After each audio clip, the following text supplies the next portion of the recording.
Accessorizing outfits effectively. I always struggle with accessorizing. I feel like I either wear too much or not enough.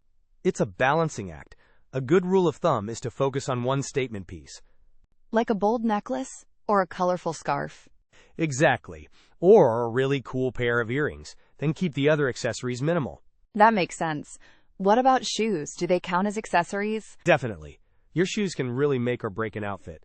Choose shoes that complement the overall look. So if I'm wearing a statement necklace, I should go for more understated shoes? Precisely. You've got it. Think about creating a cohesive look without overwhelming the eye. Dealing with acne breakouts. I'm having a terrible acne breakout. It's so frustrating. Oh no, I'm sorry to hear that. What have you been using on your skin? Just my usual cleanser and moisturizer. Maybe it's stress-related? Stress can definitely be a trigger. Have you tried any spot treatments with salicylic acid or benzoyl peroxide? I have a salicylic acid one, but it seems to dry my skin out too much. Try using it only on the affected areas and following up with a really hydrating moisturizer, and drink lots of water. Good idea, I'll give that a try. Thanks for the advice. Experimenting with makeup looks. I'm thinking of trying a new makeup look, something bolder than my usual neutral eyeshadow. Ooh, that sounds fun. What are you thinking? Maybe a smoky eye with a pop of color, or a graphic eyeliner look. I saw some tutorials online. Graphic eyeliner is so trendy right now. It can be tricky to get right though. I know, I'm a little intimidated. I'll probably need a lot of practice. Just take it slow and use a good eyeliner brush, and don't be afraid to experiment. Thanks for the encouragement. Wish me luck. Finding the right hairstyle. I'm so bored with my hair. I need a change. What are you thinking of doing? A new cut, color, or style? I'm not sure. Maybe a shorter cut? But I'm afraid it won't suit my face shape. Have you looked at hairstyles online based on your face shape? That might give you some ideas. It's a good idea. I'll check that out. I'm also considering getting highlights. Highlights can really brighten up your face. Just make sure to go to a reputable stylist. Definitely. I don't want to end up with orange hair. Finding your personal style. I feel like I don't really have a personal style. I just wear whatever's trendy. Finding your style is a journey. Start by figuring out what you're drawn to. What colors and silhouettes do you like? I like comfortable clothes and I'm drawn to earthy tones. Okay, so maybe a bohemian or minimalist style would suit you. Look at images online for inspiration. That's a good idea. I'll create a mood board. Also, think about your lifestyle. What kind of clothes do you need for work, leisure, etc.? I work from home, so comfort is key, but I also want to look put together when I go out. Perfect! So focus on comfortable, stylish pieces that you can dress up or down. Grooming tips for men. I'm trying to up my grooming game. Any tips for a guy who's new to this? Start with the basics. Good skincare, regular haircuts, and proper shaving techniques. Skincare? I just wash my face with soap. Invest in a gentle cleanser and a moisturizer. It makes a huge difference. Also, use sunscreen daily. Okay, I can do that. What about facial hair? Keep it trimmed and well-groomed. Use beard oil to keep it soft and hydrated. And don't forget about your eyebrows. Eyebrows? What am I supposed to do with them? Just pluck any stray hairs that are growing outside of the natural shape. A little grooming goes a long way. Skincare routine essentials. I'm trying to get serious about my skincare routine. What are the absolute essentials? Definitely cleanser, moisturizer, and sunscreen. Those are non-negotiable. Okay, I have those covered. What about serums and toners? Serums can target specific concerns like wrinkles or hyperpigmentation. Toners can help balance your skin's pH. So they're not essential, but they can be beneficial? Exactly. It depends on your skin type and what you're trying to achieve. Exfoliation is also important, maybe once or twice a week. Okay, that's helpful. I'll start with the basics and then add in other products as needed. Sustainable fashion choices. I'm trying to be more conscious about my fashion choices. Have you looked into sustainable brands? Yeah, it's definitely on my radar. It's hard to know where to start, though. Any recommendations? Eileen Fisher is a good one, and Patagonia, although they're pricier. Look for brands using recycled materials or ethical production practices. That's helpful. What about fast fashion? Do you avoid it completely? I try to, but it's not always easy. I'm focusing on buying fewer, better quality pieces that will last longer. That makes sense. Quality over quantity, right? Exactly, and thrifting is a great option too. You can find amazing, unique items. True. I should definitely hit up some vintage shops soon. The ethics of the beauty industry. I've been thinking about the ethics of the beauty industry lately. It's a bit of a minefield, isn't it? Absolutely. Animal testing is a big concern, as are the ingredients used in some products. Yeah, I try to buy cruelty-free products whenever possible. But it's hard to know for sure if a brand is truly ethical. Look for certifications like Leaping Bunny or PETA. Research the brand and see if they're transparent about their sourcing and manufacturing practices. Good point. What about the impact on the environment? So much plastic packaging. That's a huge issue. Look for brands that offer refillable options or use sustainable packaging materials. And try to recycle whenever possible. It feels like there's so much to consider. It's overwhelming. It is, but every little bit helps. Just do your research and make informed choices. The impact of social media on beauty standards. Do you ever feel pressured by the beauty standards on social media? Definitely. It's hard not to compare yourself to the seemingly perfect images you see online. I know. It's like everyone has flawless skin and perfect bodies, and a lot of it is filtered and edited. It's not real life. It's so important to remember that. But it's still hard to shake that feeling of inadequacy. I try to follow accounts that promote body positivity and self-acceptance. It helps to see more realistic representations of beauty. That's a good idea. I should curate my feed more carefully. It makes a big difference. Remember to focus on your own unique beauty and what makes you feel good. Bold versus neutral makeup. I'm thinking of trying a bolder makeup look for a party this weekend. Ooh, exciting! What are you thinking of doing? Maybe a bright eyeshadow or a really defined winged liner. I usually stick to neutrals. Go for it. It's fun to experiment. I prefer neutral looks most of the time, though. What's your favorite neutral eyeshadow palette? Definitely the Urban Decay Naked palette. It's a classic for a reason. I've heard great things. Maybe I'll invest in one. Caring for delicate jewelry. I'm so worried about ruining my delicate gold necklace. Any tips on how to care for it? Definitely. Avoid wearing it in the shower or while swimming. Okay, good to know. What about cleaning it? You can gently clean it with a soft cloth and mild soap. Avoid harsh chemicals. That sounds easy enough. Should I store it in a special way? Store it in a separate pouch or box to prevent it from scratching against other jewelry. Perfect. Thank you for the advice. Choosing the right jeans. I'm having the hardest time finding jeans that fit me well. I know the feeling. What styles have you tried? Skinny jeans, straight leg, boot cut, nothing seems quite right. Have you tried high-waisted, wide-leg jeans? They're really flattering on a lot of body types. I haven't. I'm a bit intimidated by the wide leg. Give them a shot. Pair them with a fitted top to balance the silhouette. Okay, I'll add that to my list. Thanks. Dealing with chafing. Chafing is the bane of my existence, especially in the summer. Oh, I know the feeling. What do you usually do to prevent it? I've tried powders, but they don't always work. I've heard good things about anti-chafing sticks. Those are great. I use one called Body Glide and it works wonders. I'll have to try that. Does it leave a residue? Nope, it's clear and goes on smoothly. It's a lifesaver. Awesome. I'm definitely getting one. Summer skincare struggles. My skin is a mess in the summer. It gets so oily and I break out constantly. I feel you. I switch to a lighter moisturizer and use blotting papers throughout the day. Blotting papers, good idea. I always forget about those. And don't forget sunscreen, even on cloudy days. Definitely. I've been using a mineral sunscreen, but it leaves a white cast. Try a tinted mineral sunscreen. It helps even out your skin tone and avoids the white cast. Okay, I'll look into that. Thanks. The comfort of loungewear. I've been living in loungewear lately. It's just so comfortable. Me too. What's your go-to loungewear outfit? Probably soft joggers and an oversized hoodie. What about you? Leggings and a cozy sweater. Definitely. I need to upgrade my hoodie game, though. Have you tried the ones from Aerie? They're super soft and affordable. No, I haven't. I'll check them out. Thanks for the tip. No problem. Comfort is key these days. The perfect white t-shirt. I'm on a quest to find the perfect white t-shirt. It's harder than it seems. Tell me about it.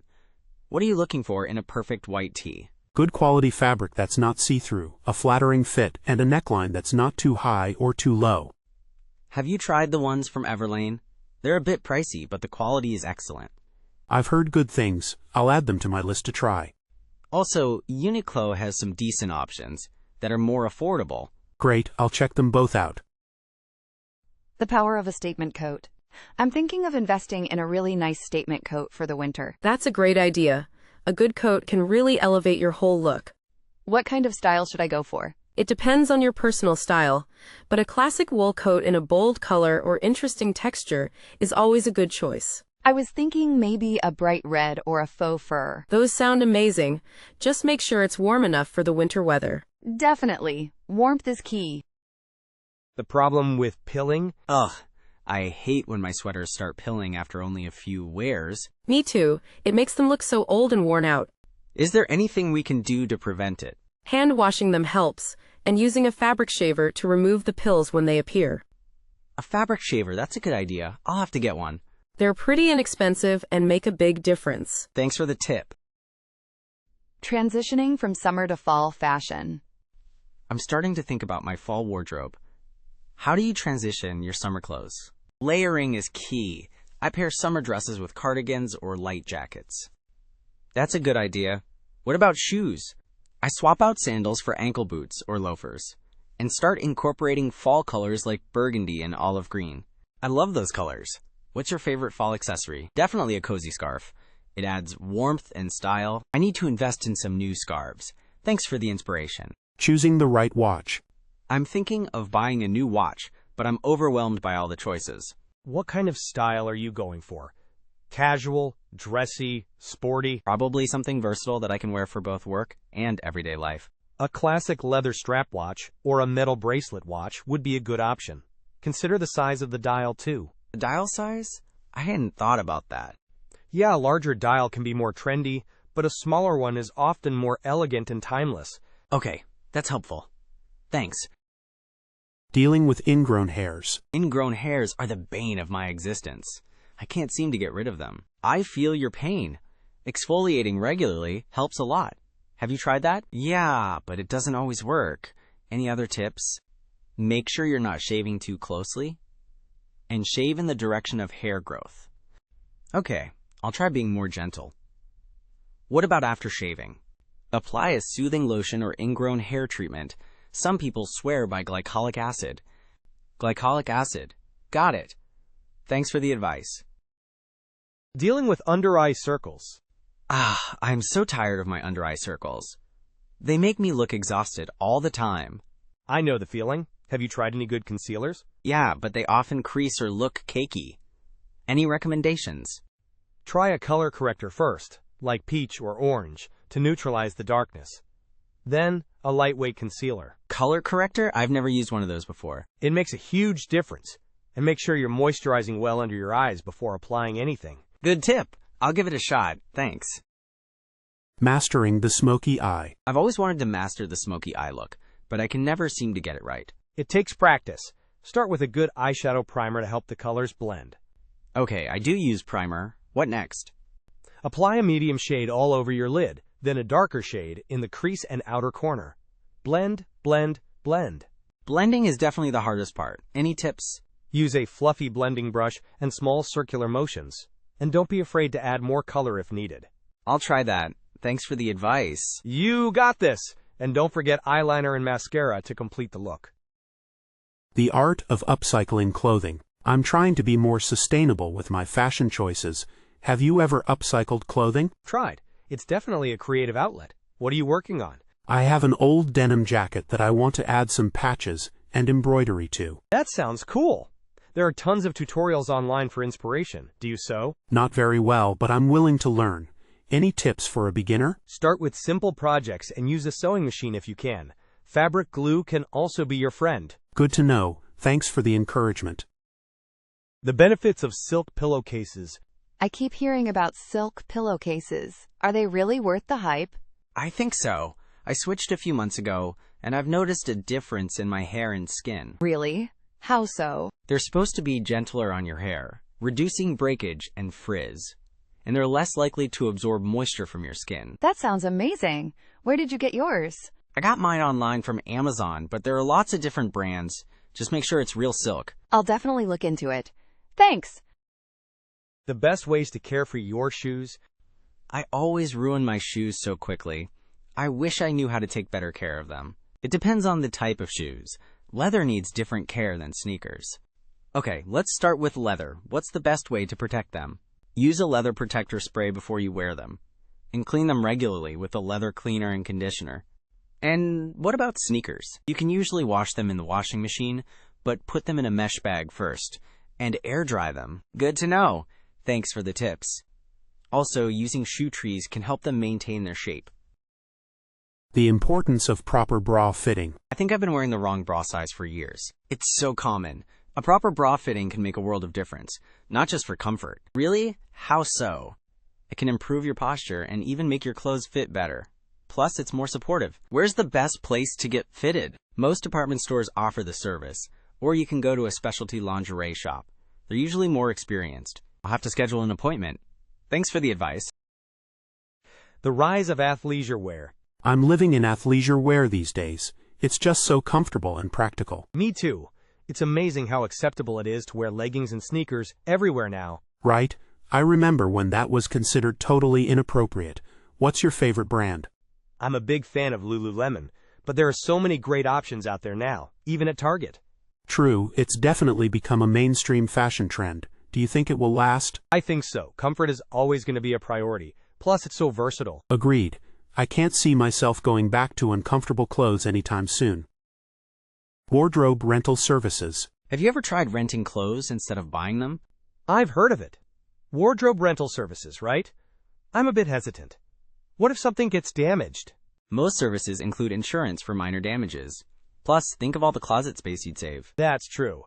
And I could wear things I wouldn't normally buy. What about hygiene, though? They professionally clean everything between rentals. It's supposed to be quite thorough. Okay, that's reassuring. Which service do you recommend? I've used Rent the Runway before and had a good experience. There are others too, depending on your style. I'll definitely look into it. Thanks for the info. Choosing the right hairstyle for your face shape. I'm thinking about getting a new haircut, but I have no idea what would look good on me.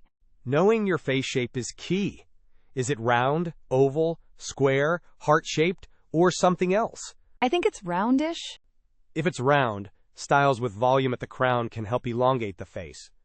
Avoid blunt bobs that hit right at the cheekbones. Good to know.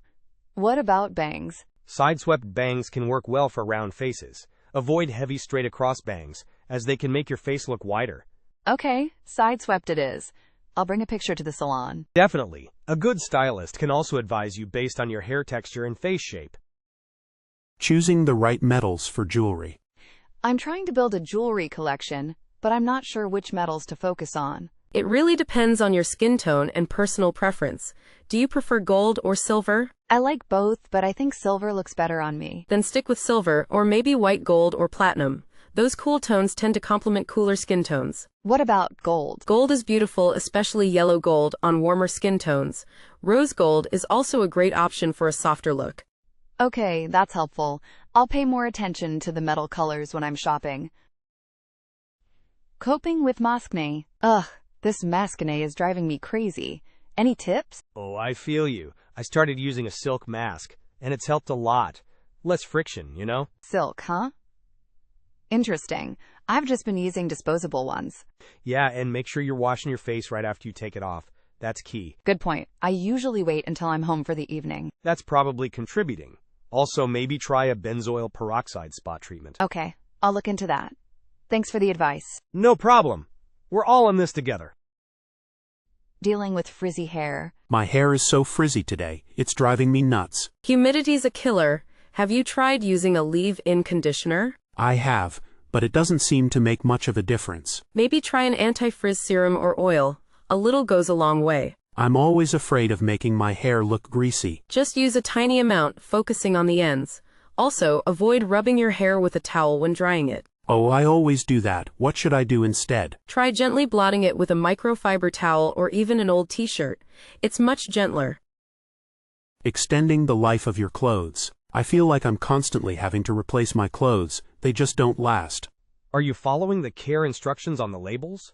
Sometimes, not always. That's a big one. Also, try washing delicate items in a mesh laundry bag. That's a good idea. I usually just throw everything in together. And avoid over-drying your clothes.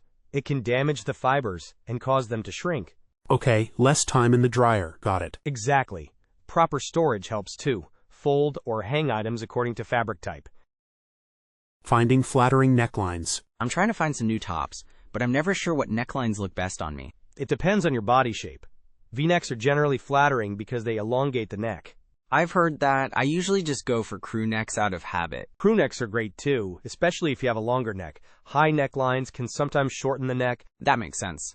I do have a shorter neck. Try scoop necks too. They're a nice alternative to V-necks and still open up the neckline. Okay, I'll keep that in mind next time I'm shopping. Thanks. Finding the right bra size. I'm pretty sure I'm wearing the wrong bra size. It's just never comfortable. Most women are. Have you ever been professionally fitted? No, I've always just guessed. You should definitely get fitted. A well-fitting bra can make a huge difference in comfort and support. Where should I go to get fitted? Most department stores or lingerie shops offer fittings. Just call ahead to see if you need an appointment. Okay, I'll do that. Thanks for the advice. The art of mixing prints. I love the idea of mixing prints, but I'm always too scared to try it. I don't want to look like a clown. Start small. Try pairing a subtle stripe with a small floral print. That sounds less intimidating. What else should I keep in mind? Stick to a similar color palette. If the colors complement each other, the prints are more likely to work well together. So similar colors, different scales? Exactly. A large print paired with a smaller print is usually a safe bet, or use a neutral as a buffer. Okay, I think I can handle that. Thanks for the tips. The importance of proper shoe fit. I bought these new shoes online and they're gorgeous, but they pinch my toes. Oh no. Proper shoe fit is so important for foot health. Are you able to return them? I think so, thankfully. It's just a hassle. Definitely, return them. Wearing ill-fitting shoes can cause so many problems, like bunions and blisters. I didn't even think about long-term problems. Always try shoes on in the afternoon too. Your feet tend to swell throughout the day. That's a great tip. I usually shop in the morning. Understanding different makeup finishes. I'm so confused by all the different makeup finishes.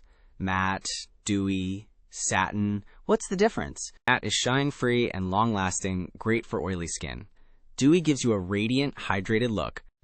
So dewy is better for dry skin? Exactly. Satin is a good middle ground. It's slightly luminous, but not overly shiny. What about shimmer? Shimmer has noticeable sparkle, often used in highlighters and eyeshadows for special occasions. Okay, I think I'm starting to get it. So it's about skin type and desired effect. Precisely. Experiment to see what you like best. Choosing the right winter boots. Winter is coming and I need new boots, but I don't know where to start. What are you looking for? Something practical for snow and ice, or more stylish? Definitely practical. I need something warm and waterproof with good traction. Look for boots with a waterproof membrane like Gore-Tex. And check the sole. A deep lug pattern will give you better grip. Okay, Gore-Tex and lug pattern. Got it. Any brands you recommend? Sorel and Boggs are popular for their warmth and waterproofness. Blundstone also makes good waterproof boots, but they're more stylish. I'll check those out. Thanks for the recommendations. Combating dry winter skin. My skin is so dry this winter, it's driving me crazy. I know, right? Mine too. What are you doing about it? I've been slathering on moisturizer like it's going out of style, but it only helps for a little while. Have you tried a humidifier? That can really make a difference. No, I haven't. That's a good idea. I'll look into it. Any particular brands you recommend? I just have a basic one from Amazon. As long as it puts moisture back into the air, it should help. Also, try switching to a creamier body wash. Okay, I'll definitely try that. Thanks for the tips. No problem. We're all in this dry skin battle together. Dealing with chapped lips. My lips are so chapped. I've been applying lip balm all day, but it's not helping much. Oh no. Are you using a lip balm with SPF? Yes, I am. But they are still so dry. Maybe try exfoliating your lips gently with a sugar scrub. Then apply a thick layer of lip balm overnight. That's a good idea. I'll try that tonight. Any recommendations for a good overnight lip balm? Laneige Lip Sleeping Mask is amazing. It's a bit pricey, but it lasts forever and works wonders. Okay, I'll look into that. Thanks for the tip. Finding a signature scent. I'm trying to find a signature scent, but I'm overwhelmed by all the options. I know, it can be tough. What kind of scents do you usually gravitate towards? I like floral scents, but not too sweet. Something a bit more sophisticated, maybe with some woody notes. Have you tried anything with rose and sandalwood? That's a nice combination. No, I haven't. I'll look for something like that. Where's the best place to sample perfumes? Department stores are good, but they can be overwhelming. Sephora is also a good option, and they usually have samples you can take home. That's a good idea. I'll go to Sephora and see what they have. Thanks. Finding flattering jeans. I'm on a mission to find the perfect pair of jeans, but it feels impossible. Tell me about it. Jean shopping is the worst. What kind are you looking for? Something that's comfortable but also flattering. I think a mid-rise straight-leg jean would be good, but I'm open to suggestions. Have you tried any brands known for their curvy fit jeans? They often have more room in the hips and thighs. No, I haven't. What brands are those? Madewell and Good American are popular choices. Also, don't be afraid to try different washes and fabrics. Okay, I'll check those out. Thanks! And good point about the washes and fabrics. Good luck, and remember to try on lots of pairs. The perfect ones are out there. Finding the right hairstyle for your face shape. I'm thinking about getting a new haircut, but I'm not sure what would look good on me. Knowing your face shape is key. What shape would you say you have? I think I have a round face. But I'm not sure. If your face is widest at the cheeks and about as long as it is wide, then round is likely. For round faces, styles that add height and length are flattering. Like what? Long layers? Long layers are great. Or a side-swept bang can also help to break up the roundness. Okay, that's helpful. I'll keep that in mind when I talk to my stylist. Nail polish colors for fall. I'm thinking of switching up my nail polish for fall. Any color recommendations? Ooh, yes, I'm loving deep reds and burgundy shades this year. Those are classic fall colors. I was also thinking maybe a dark green or a rusty orange. Dark green is gorgeous, especially a jewel-toned emerald. Rusty orange is fun too, a bit more unexpected. I think I'll go with the dark green. Do you have a favorite brand? Essie and OPI are always good choices, but I've been impressed with some of the newer indie brands too. Cirque Colors is one. I'll look into Cirque Colors. Thanks for the suggestion. The benefits of a silk scarf. I've been seeing silk scarves everywhere. Are they really worth the hype? Definitely, they're so versatile. You can wear them around your neck, in your hair, tied to a bag. I guess I can see that. But are there any other benefits? Silk is gentle on your hair and skin. It can help prevent frizz and wrinkles, and it adds a touch of elegance to any outfit. Wow, I didn't know that. So it's actually good for you? Exactly. Plus, a good quality silk scarf will last for years. Okay, you've convinced me. I'm gonna get one. The importance of a good night cream. I've been wondering, is a night cream really that important? I think so. Your skin repairs itself overnight, so a good night cream can really boost that process. What kind of ingredients should I be looking for? Hyaluronic acid for hydration is great. Retinol can help with fine lines, but start slowly if you're new to it. Okay, good to know. I'm a bit nervous about retinol. Maybe I'll start with hyaluronic acid. That's a smart move. And don't forget to patch test any new product before applying it all over your face. Definitely. Thanks for the advice. Transitioning to a minimalist wardrobe. I'm thinking about transitioning to a minimalist wardrobe.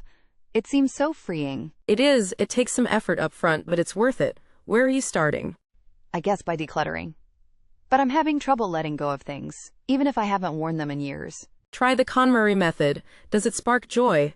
If not, thank it and let it go. Also, focus on building a foundation of versatile basics. Okay, I'll try that. What kind of basics are essential? A well-fitting pair of jeans, a white t-shirt, a black blazer, a neutral sweater. Things you can mix and match easily. That makes sense. Thanks for the tips. Building a basic skincare set.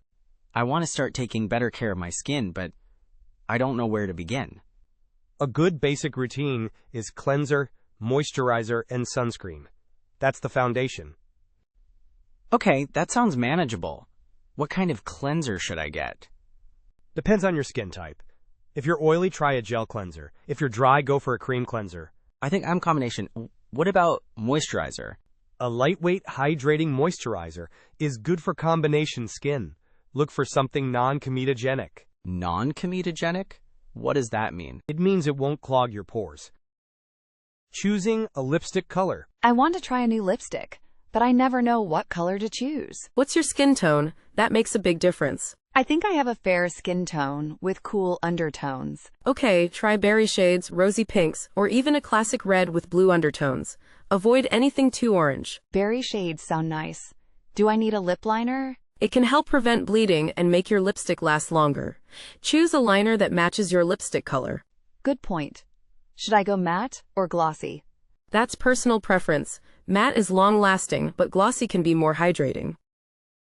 Choosing the right bag. I need a new everyday bag, but there are so many options. What do you usually carry? That will help determine the size and style. Just my phone, wallet, keys, and maybe a small book. Okay, a crossbody bag or a small tote bag would be perfect. Consider the material too. What material is most durable?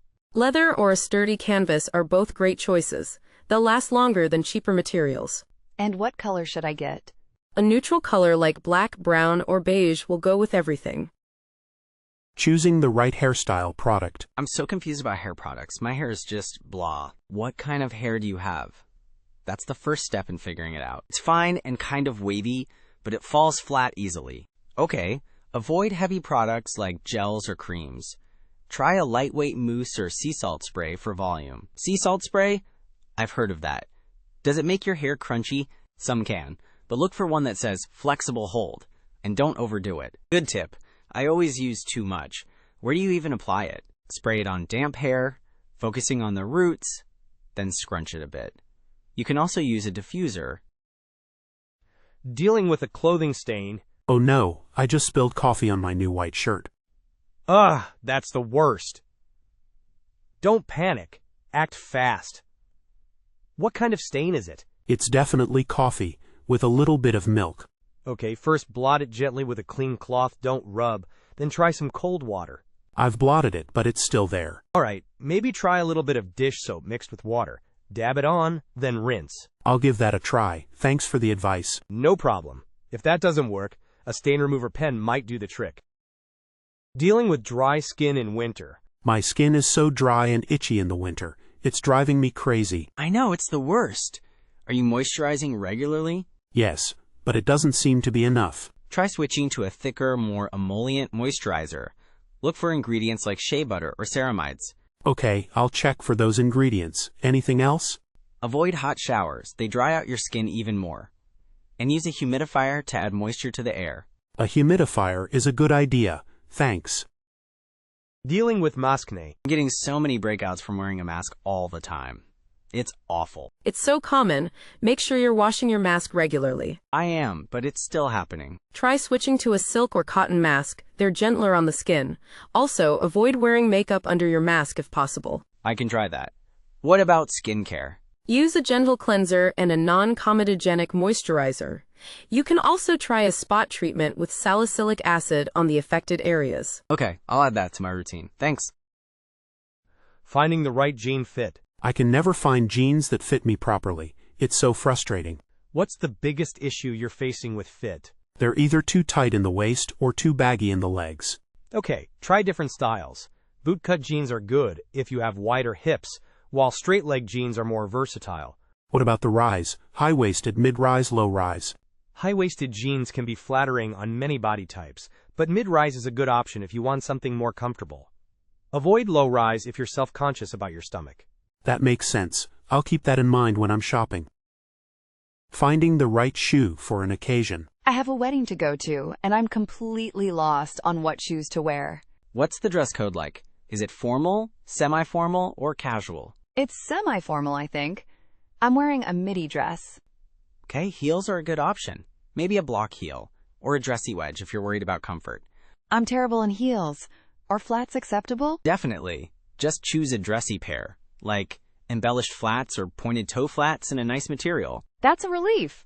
What color should I go for? Something that complements your dress. Nude, metallic, or a pop of color would all work. Picking the right jewelry. I have trouble picking out jewelry. I don't know what looks good on me. Consider your skin tone and undertones. Are you warm or cool toned? I think I'm warm toned. Okay, gold jewelry tends to look better on warm skin tones. Also consider your face shape when choosing earrings. Face shape? How does that matter? If you have a round face, try longer, dangling earrings to elongate your face. If you have a long face, shorter, wider earrings can add width. That's really helpful. I never thought about that. Decoding beauty sleep. I've heard so much about beauty sleep. Is it really a thing? Absolutely. While you sleep, your body repairs itself, including your skin. So, getting enough sleep can actually improve my complexion? Definitely. It can reduce dark circles, puffiness, and even wrinkles over time. Wow, that's a great incentive to prioritize sleep. Plus, it helps with overall well-being, which also contributes to a healthy glow. I need to make sleep a bigger priority then. Your skin and your body will thank you. Decoding body positivity. I'm trying to embrace body positivity, but it's hard with all the filtered images online. I know, it's a constant battle. Remember that most of what you see is heavily edited. True. I guess focusing on what my body can do is a good start. Absolutely. Strength, energy, and feeling good are key. Forget arbitrary standards. So, less comparing and more appreciating? Exactly. And finding clothes that make you feel confident and comfortable, regardless of size. I'll try to keep that in mind. Thanks. You got this. It's a journey, not a destination. Simplifying a makeup bag. My makeup bag is overflowing. I need to declutter. I know the feeling. It's easy to accumulate products. Where do I even start? It's all so overwhelming. Start by throwing out anything expired or that you haven't used in 6 months. Okay, that's a good first step. What about duplicates? Definitely get rid of those. And consider multi-purpose products to save space. Like a tinted moisturizer with SPF? Smart. Exactly. Less is more, especially when traveling. The allure of French girl style. I'm so drawn to French girl style. It seems so effortless and chic. It's all about simplicity and quality basics. Think a classic trench coat, a striped shirt, and well-fitting jeans. So less about trends and more about timeless pieces? Exactly. And a focus on natural beauty. Minimal makeup, slightly tousled hair. I can definitely get on board with that. It sounds so freeing. It is. It's about feeling comfortable and confident in your own skin. Maybe I'll start by investing in a good trench coat. A great place to start. It's a wardrobe staple. The art of the statement scarf. I have so many scarves, but I never know how to wear them. A statement scarf can really elevate an outfit. There are tons of ways to style them. Like what? I usually just loop it around my neck. You can try tying it as a headscarf, draping it over your shoulders like a shawl, or even knotting it onto your handbag. Oh, I never thought of that. Tying it on my handbag sounds chic. It is. Or you can fold it into a triangle and tie it like a bandana for a more casual look. So many possibilities. I'm going to experiment. Have fun with it. It's a great way to add personality to your style. The importance of proper lighting for makeup. My makeup looks great at home, but awful in natural light. What gives? Lighting is key. You need good lighting while applying makeup. I usually just use the bathroom light. Is that bad? Overhead bathroom lighting can cast harsh shadows. Try a well-lit vanity mirror with daylight bulbs. Daylight bulbs? I'll have to look into that. They mimic natural light, so you can see how your makeup will look outdoors. That makes so much sense. Thanks for the tip. No problem. It makes a huge difference. The longevity of trends. This year's it color is everywhere. Do you think it'll last? Hard to say. Some trends fizzle out quickly, others stick around for a few seasons. I'm hesitant to invest in something super trendy if it's going to be outdated in 6 months. Smart. Maybe incorporate it with accessories or less expensive pieces first? Good idea. Like a scarf or a handbag instead of a whole outfit. Exactly. That way you can enjoy the trend without a huge commitment. I'll keep that in mind. Thanks for the tip. The problem with clothing sizes, Why are clothing sizes so inconsistent across different brands? it's incredibly frustrating. There's no standardized sizing system. I can be a size 6 in one store and a size 10 in another. It's ridiculous. Exactly. It's designed to make us feel insecure and buy more clothes. So what's the solution? Just ignore the size labels? Pretty much. Focus on how the clothes fit and feel on your body, not the number on the tag. Easier said than done, but I'll try. You got this. Remember, size is just a number. The problem with pockets. Why are women's pockets always so small or even fake? I know, it's infuriating.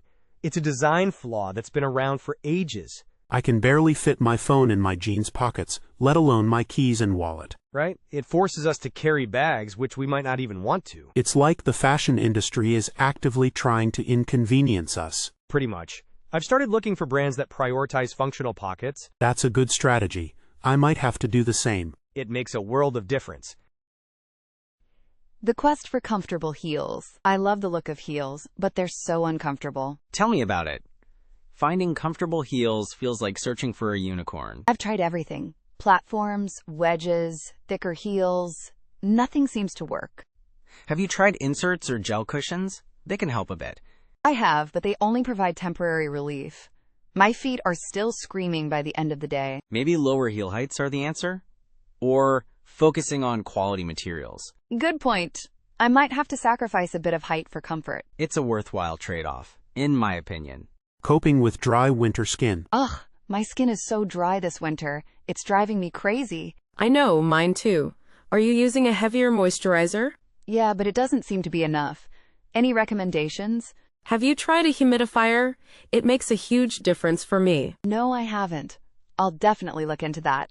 Thanks. Also, maybe switch to a cream cleanser instead of a foaming one, less stripping. Good point. I'll check the ingredients in mine.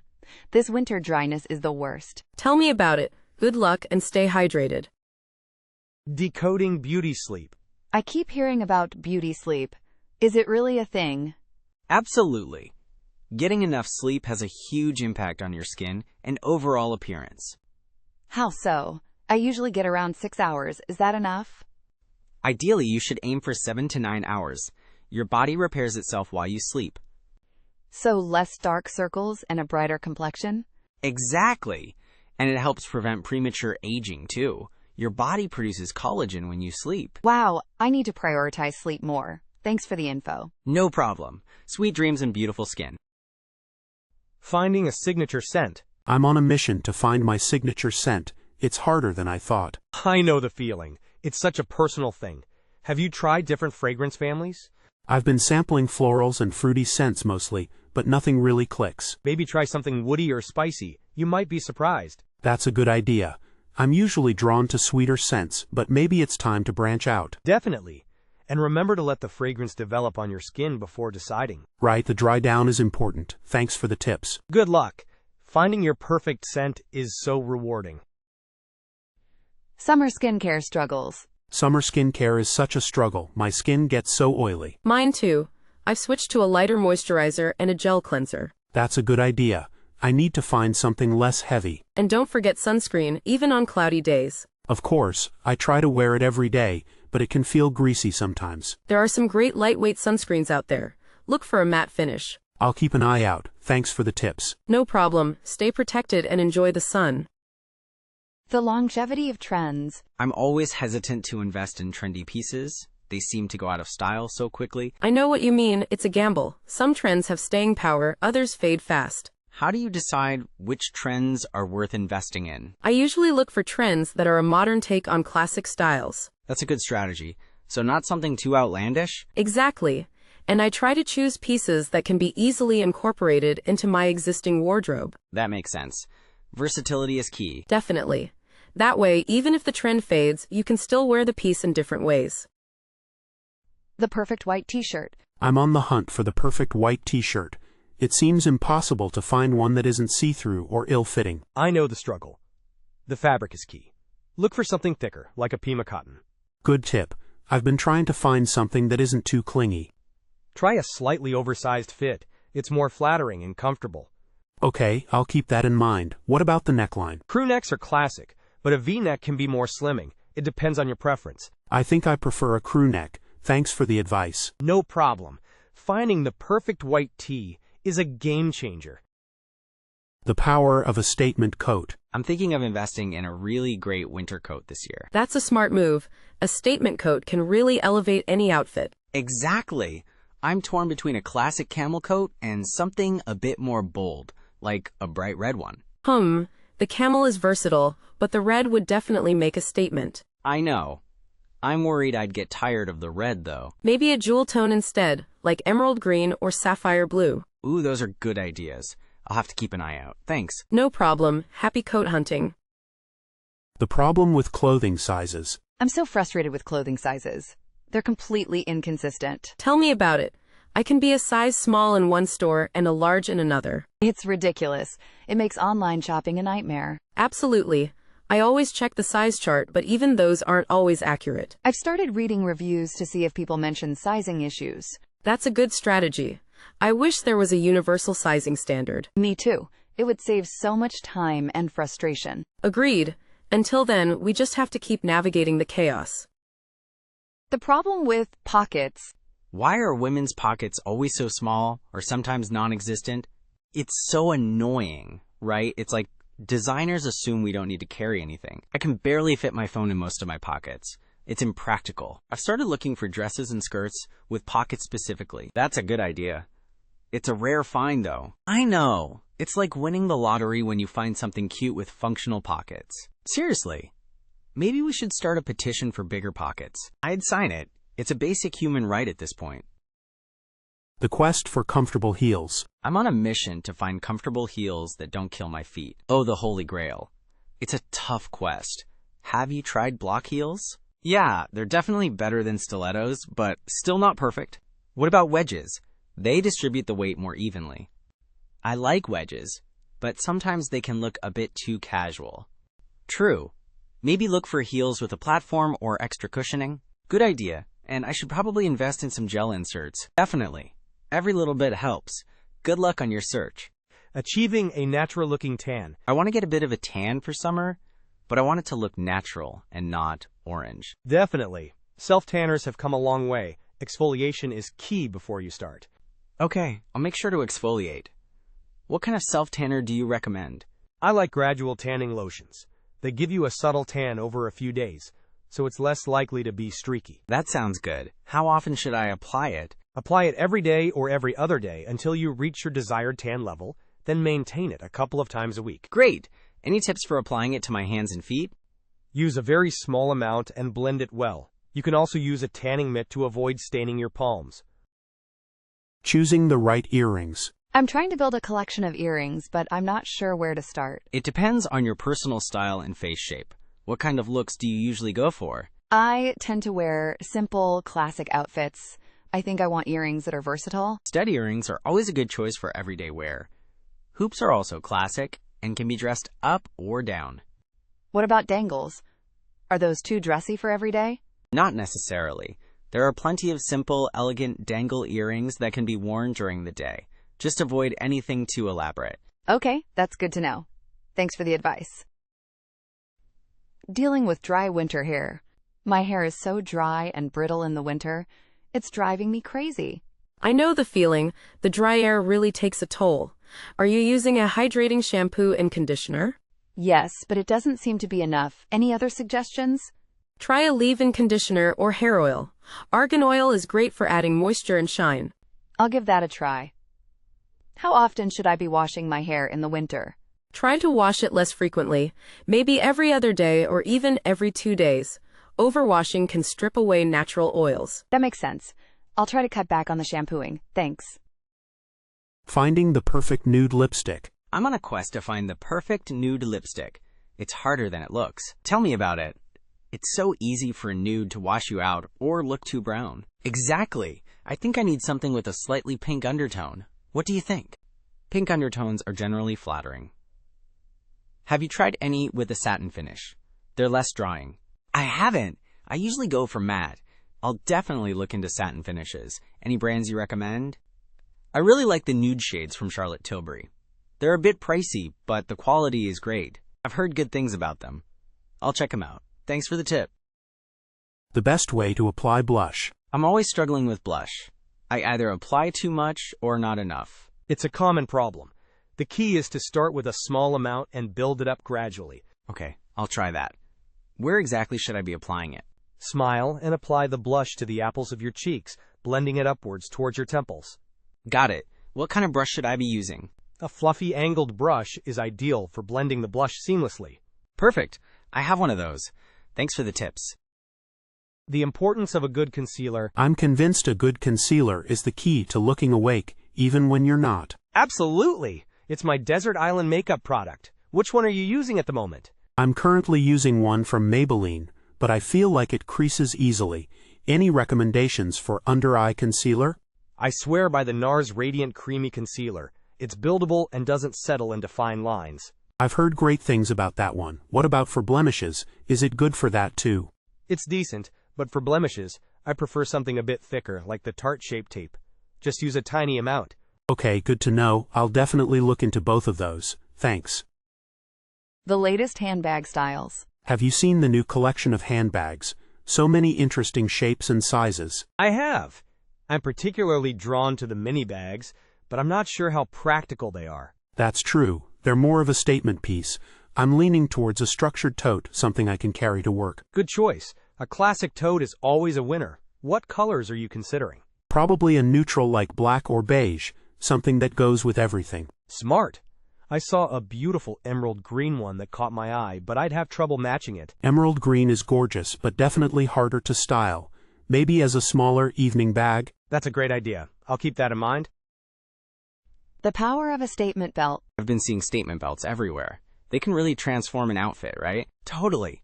A good belt can cinch your waist and add a touch of personality. I'm not sure how to style them, though. Any tips for incorporating them into my wardrobe? Try wearing a wide belt over a flowy dress or a long cardigan. It instantly creates a more defined silhouette. That's a great idea.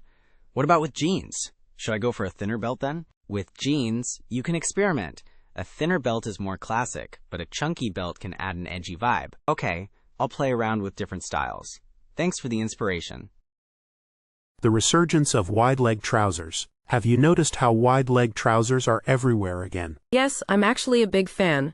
They're so comfortable and chic. I'm tempted to try them, but I'm worried they'll make me look shorter. Any styling tips? Definitely wear them with heels or platforms. And make sure the length is just right, skimming the floor. Good point about the length. What kind of tops do you usually pair them with? I like fitted tops or tucked-in blouses to balance out the volume on the bottom. That makes sense. I'll try that. Thanks for the advice. The return of the slip dress. Slip dresses are back in a big way. I'm seeing them everywhere. I love them. They're so versatile. You can dress them up or down. I'm a little intimidated by them, though. How do you style a slip dress for daytime? Try layering a t-shirt underneath, or throwing a denim jacket over it. Sneakers or sandals complete the look. That sounds cute. What about for evening? For evening, pair it with heels and some delicate jewelry. A blazer or a cardigan can add a touch of sophistication. Okay, that's helpful. I'm feeling more confident about trying one now. Adapting your style for a new environment. I'm moving to a new city soon, and I'm worried my current wardrobe won't fit in. That's understandable. Research the fashion scene in your new city. Look at street-style photos and see what people are wearing. Good idea. I hadn't thought of that. Also, consider the climate. You might need to invest in different types of clothing depending on the weather. Definitely. I'm moving from a hot, humid climate to a colder one. Focus on building a versatile capsule wardrobe that can be layered and adapted to different occasions. So invest in good quality basics. Thanks. Body positivity and fashion choices. I'm struggling to find clothes that I feel good in. Body positivity is talked about so much, but it's hard to apply it when shopping. I totally understand. It's a journey. Have you tried focusing on pieces that highlight features you love? Like what? I honestly don't know where to start. Maybe your shoulders, your legs, your waist, whatever makes you feel confident.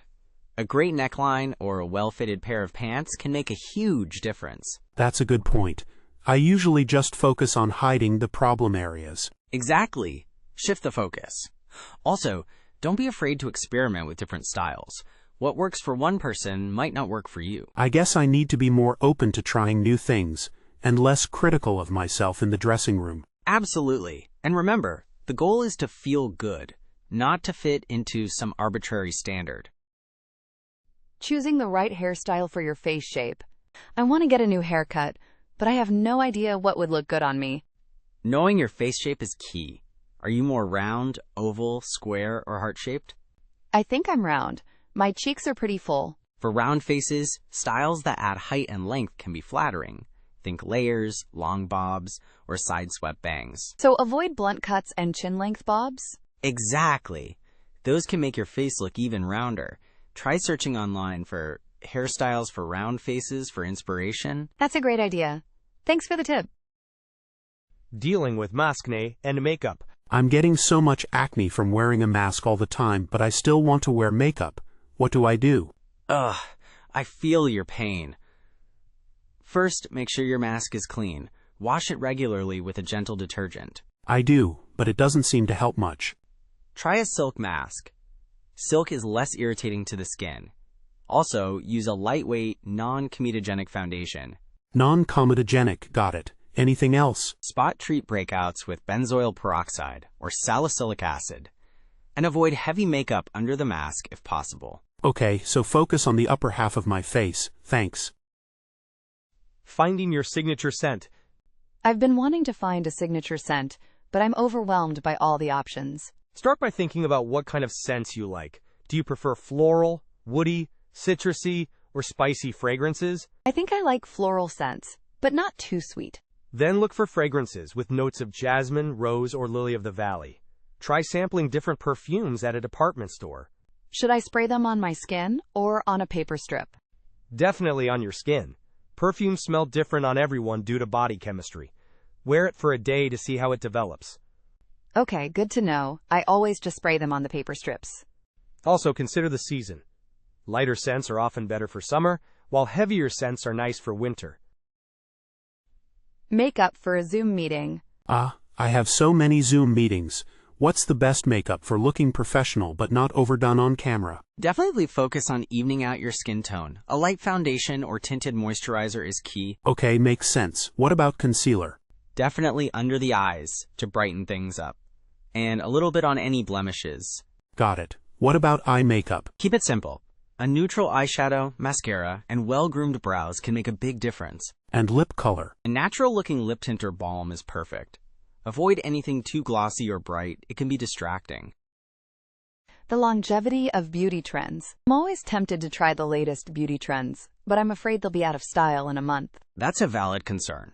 Some trends are fleeting, while others have more staying power. How can you tell the difference? Look for trends that are adaptations of classic styles, or that are easily customizable to your personal taste. So something like a bold lip color might be more timeless than, say, super skinny brows? Exactly. And don't feel pressured to follow every trend. Choose the ones that genuinely appeal to you and that you feel good wearing. That makes sense. I need to be more selective. The power of a signature accessory. I feel like my outfits are always missing something. They're just plain. Maybe you need a signature accessory, something that reflects your personality and ties everything together. Like what? I'm not really a jewelry person. It doesn't have to be jewelry. It could be a scarf, a hat, a unique bag, even a pair of statement shoes. A scarf could work. I do like colorful patterns. Perfect. Find one that you love and that you can wear with multiple outfits. It'll instantly elevate your look. I'll check out some scarf shops this weekend. Thanks for the idea. The problem with clothing sizes. I'm so frustrated with clothing sizes. I can be a size 6 in one store and a size 10 in another. It's ridiculous. I know, it's incredibly inconsistent. It's mostly due to vanity sizing and different brands using different measurement standards. So, I shouldn't take the number on the tag too seriously? Exactly. Focus on how the clothes fit and feel on your body, not the size label. Try things on, even if you think they won't fit. That's good advice. I often avoid trying things on if I think they're too small. Don't! You might be surprised. And don't be afraid to get things tailored if they don't fit perfectly off the rack. Tailoring is a good idea. Thanks. The rise of gender-neutral fashion. Have you noticed how much more gender-neutral clothing is available now? Definitely. It's about time.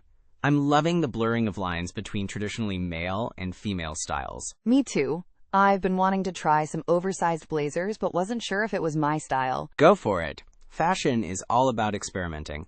The key is finding what you feel comfortable and confident in. True. I always felt restricted by gendered clothing categories anyway. Exactly. And it opens up so many more possibilities. You can borrow inspiration from anywhere. I think I'll start with that blazer. Thanks for the encouragement. No problem. Have fun with it. Choosing the right hat. I want to start wearing hats more, but I'm not sure what styles suit me. Hats are a great way to add style. What's your face shape? I think I have a round face. For round faces, hats with some height, like fedoras or beanies with a slouch, can help elongate your face. Okay, good to know. What about for other face shapes?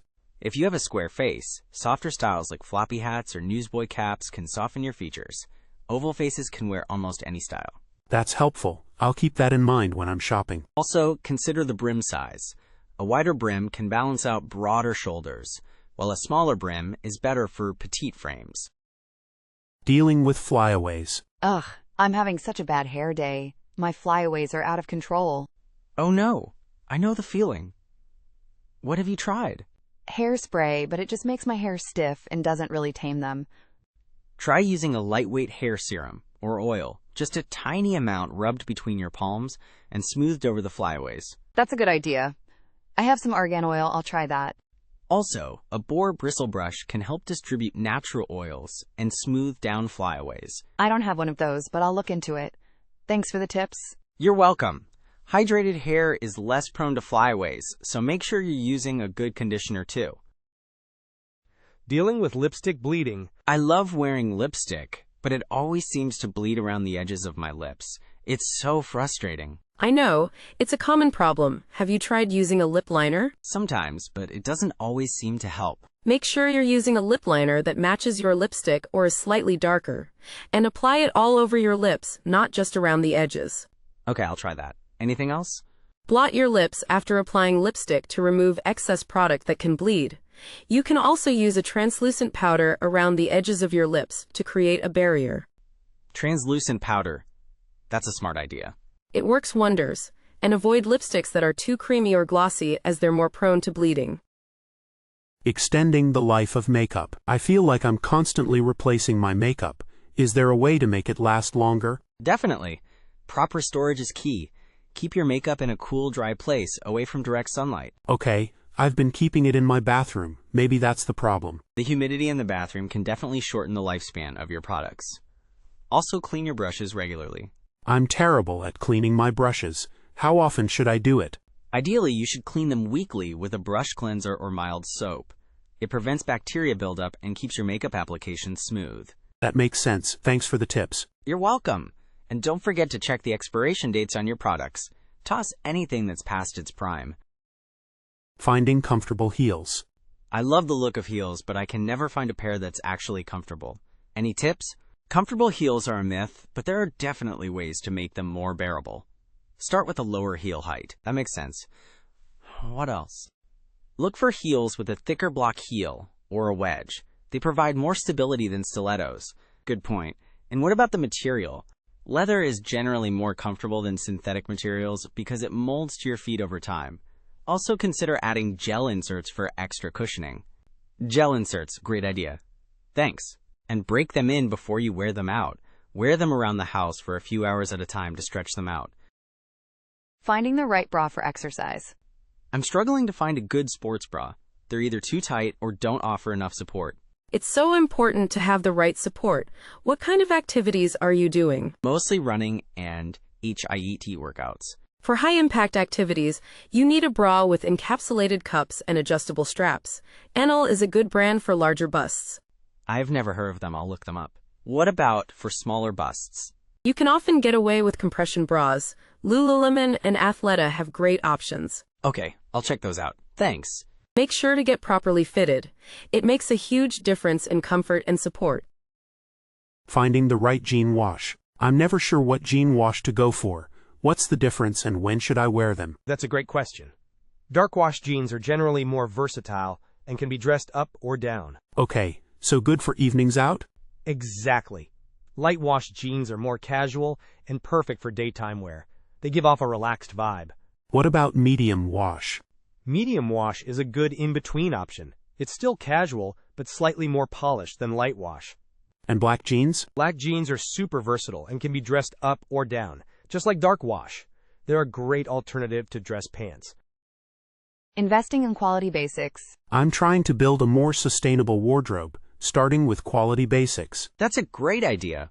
Where are you starting? I think a good quality white t-shirt and a pair of well-fitting jeans are essential. Absolutely. For t-shirts, look for thicker cotton that will hold its shape. Everlane is a good option. I've heard that. What about jeans? That's where I always struggle. It depends on your body type, but Madewell jeans are generally well made and come in a variety of styles. Consider the wash and the fabric blend too. Okay, I'll check them out. Thanks for the tips. No problem. Remember, investing in quality basics means they'll last longer, saving you money in the long run. Matching metals in jewelry. Is it okay to mix gold and silver jewelry, or is that a fashion faux pas? Definitely okay. It used to be a big no-no, but now it's totally on trend. Really? I've always been afraid to try it. Just make sure the pieces complement each other.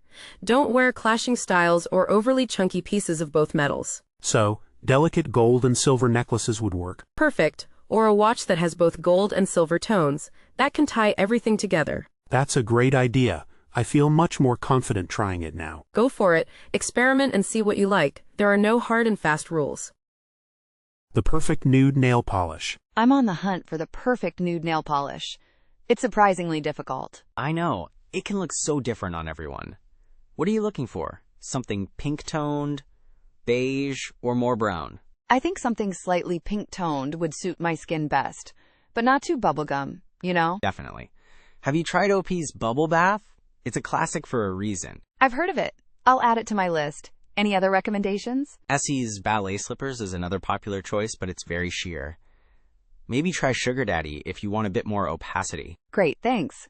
I'll check those out. Hopefully I can finally find my perfect nude. Good luck. Don't be afraid to swatch them in the store to see how they look on your skin tone. DIY beauty treatments at home. I'm trying to save money on beauty treatments. Have you ever made your own? Yes, DIY beauty treatments can be really fun and effective. What are you thinking of trying? Maybe a face mask? I've seen recipes using honey and oatmeal. That's a classic.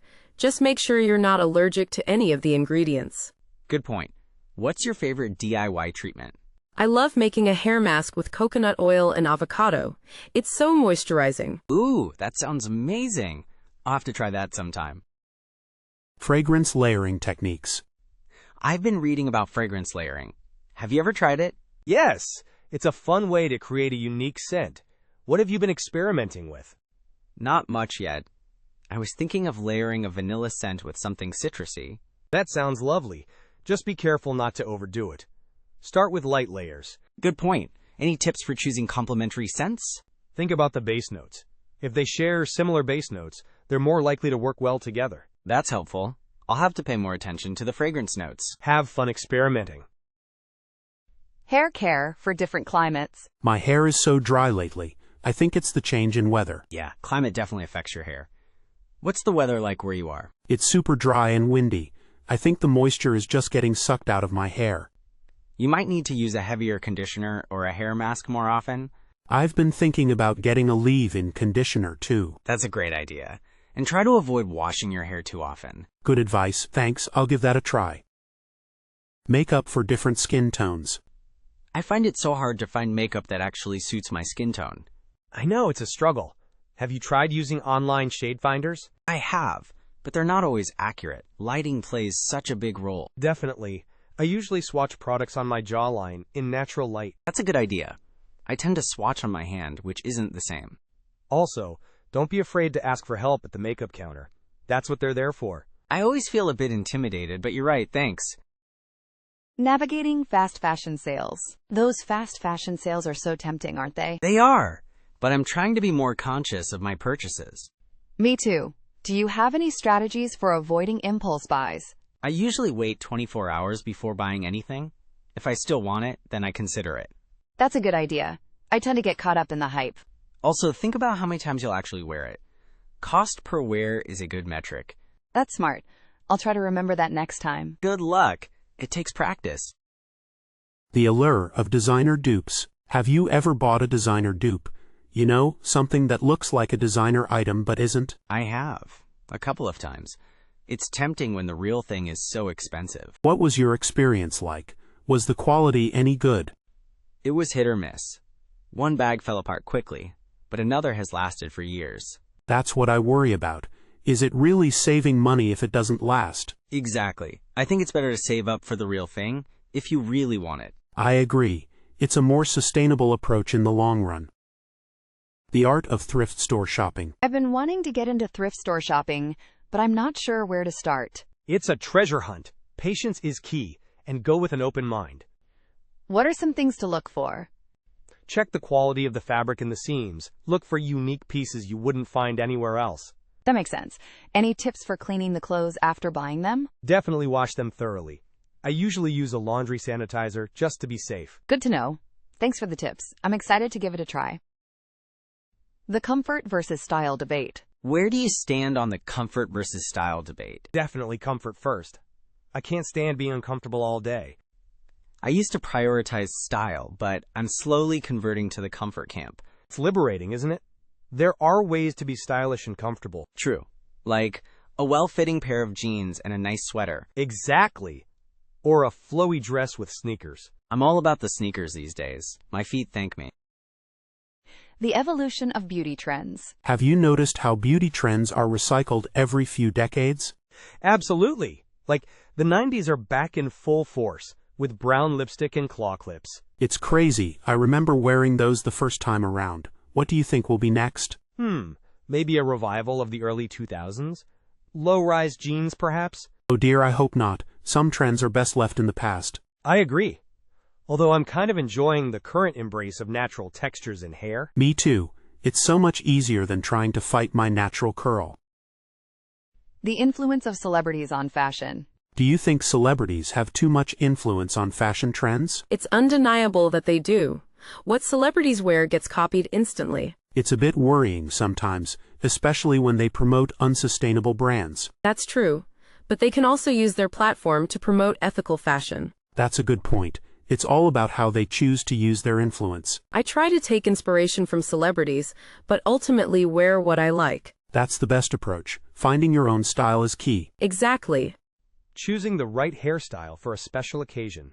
I have a wedding to go to next month, and I'm clueless about what to do with my hair. What's the dress code? That can help narrow it down. It's semi-formal. I'm wearing a midi dress. An updo would be elegant, maybe a low bun or a chignon, or soft waves could also work. I like the idea of soft waves. My hair is pretty long. Then definitely go for it. You could even add a pretty hair clip or headband. That sounds perfect. Thanks for the suggestions. No problem. Have fun at the wedding. Dealing with makeup expiration dates. I think I might need to throw out some makeup. How do you know when it's expired? Most products have a little symbol on the back, a jar with a number and M for months. Oh, I've seen that. So if it says 12M, it's good for 12 months after opening? Exactly. And if you can't remember when you opened it, look for changes in texture, smell, or color. Good point. I have this mascara that's getting a bit clumpy. Definitely toss that. Old mascara can harbor bacteria and cause eye infections. Ew. Okay. Thanks for the warning. I'll do a makeup purge this weekend. Great. It's better to be safe than sorry, especially when it comes to your eyes and skin. Dealing with static cling. This static cling is driving me crazy. My skirt keeps sticking to my legs. Ugh. I know the feeling, especially in the winter. Do you have any tips for getting rid of it? Try rubbing a dryer sheet on your legs or the inside of your skirt. I'll try that. I usually have dryer sheets on hand. You can also try using hairspray, but spray it lightly from a distance. Good to know. Thanks for the tips. Hopefully this will solve the problem. No problem. Static cling is the worst, but these tricks usually work. Dealing with wardrobe envy. I just saw Sarah's Instagram. Her closet is amazing. I'm so jealous. I know that feeling. It's easy to get caught up in what others have. Seriously, it's all designer stuff and perfectly organized. Mine is just chaos. Maybe focus on what you love about your own clothes. What are your favorite pieces? I do love my vintage denim jacket and this one flowy summer dress. See? Start there. Maybe style those pieces in new ways to feel inspired. That's a good idea. Instead of wanting everything new, I can rediscover what I already have. Exactly. And remember, social media is just a highlight reel. It's not the whole picture. Finding flattering swimwear. Swimsuit shopping is the worst. I never know what to look for. I totally get it. What are you hoping to achieve with your swimsuit? I'd like something that's comfortable and makes me feel confident, maybe with a bit of tummy control. High-waisted bottoms are great for that. They can also elongate your legs. I've seen those. What about tops? I'm small-chested. Ruffled tops, or those with padding, can add volume. Halter tops can also be flattering. Okay, high-waisted bottoms and a ruffled top. I'll keep that in mind. Thanks. And don't be afraid to try different styles. You might be surprised at what you find. Navigating online makeup shopping. I'm trying to buy foundation online, but I'm terrified of getting the wrong shade. I understand. It's tricky. Have you tried using those shade-matching tools? Yeah, but I'm never sure how accurate they are. Look for brands that offer virtual try-on options, or check if they have a good return policy. A good return policy is key. I'll definitely check that. Also, read reviews carefully. See if people with similar skin tones have had success with a particular shade. Okay, I'll spend some time reading reviews. Thanks for the tips. No problem. Remember to check the lighting in your own bathroom when you finally try it on. The best way to remove makeup. I'm so tired of taking off my makeup at the end of the day. It feels like such a chore. I know, but it's so important for your skin. What do you usually use? Just makeup wipes, but they feel kind of harsh. Try a cleansing oil or balm. They melt away makeup really gently. Oh, I've heard of those. Are they good for all skin types? Yes, even oily skin. Just make sure to rinse thoroughly afterwards. I'll definitely give that a try. Thanks for the recommendation. No problem. Your skin will thank you for it. The importance of a good handbag. I'm thinking of investing in a good quality handbag. Do you think it's worth it? Absolutely, a well-made handbag can last for years and elevate any outfit. What kind of style should I go for? I want something versatile. A classic tote bag or a crossbody bag in a neutral color is always a good choice. I like the idea of a crossbody bag. It's practical. Definitely. Look for one with adjustable straps and plenty of compartments. Okay, I'll keep that in mind. Thanks for the advice. You're welcome. A good handbag is a worthwhile investment. The pressure to follow trends. Everyone's wearing those chunky sneakers now, but I just don't think they suit me. You don't have to wear them just because they're trendy. Wear what makes you feel good. I know, but it's hard not to feel like I'm missing out. Trends are fun to experiment with, but they shouldn't dictate your entire style. True. I guess I should focus on building a wardrobe that reflects my personality. Exactly. Find pieces that you love and that flatter your body type. That makes so much more sense. Thanks for the reminder. Anytime. Confidence is the best accessory, regardless of the trend. The problem with pilling on clothes. I hate it when my sweaters start pilling after only a few wears. Me too. It makes them look so old and worn out. Is there anything we can do to prevent it? Washing them inside out and using a gentle cycle can help. Also, avoid the dryer if possible. I always throw everything in the dryer.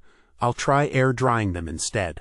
And if they do start pilling, you can use a fabric shaver to remove them. A fabric shaver? I've never heard of that. I'll look into it. Thanks. They're a lifesaver. Just be gentle when using them so you don't damage the fabric.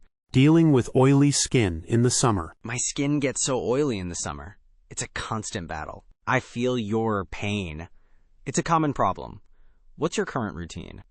I use a gentle cleanser and a light moisturizer, but it doesn't seem to be enough. Try incorporating a clay mask once or twice a week. It will help absorb excess oil. Good idea. Any other tips? Use a mattifying primer before applying makeup and carry blotting papers with you throughout the day. Blotting papers. Got it. What about sunscreen? I'm afraid it will make my skin even oilier. Look for oil-free or gel-based sunscreens. They're lightweight and won't clog your pores. Finding the right belt for your outfit. I always struggle with belts. I never know which one to choose. Belts can really make or break an outfit.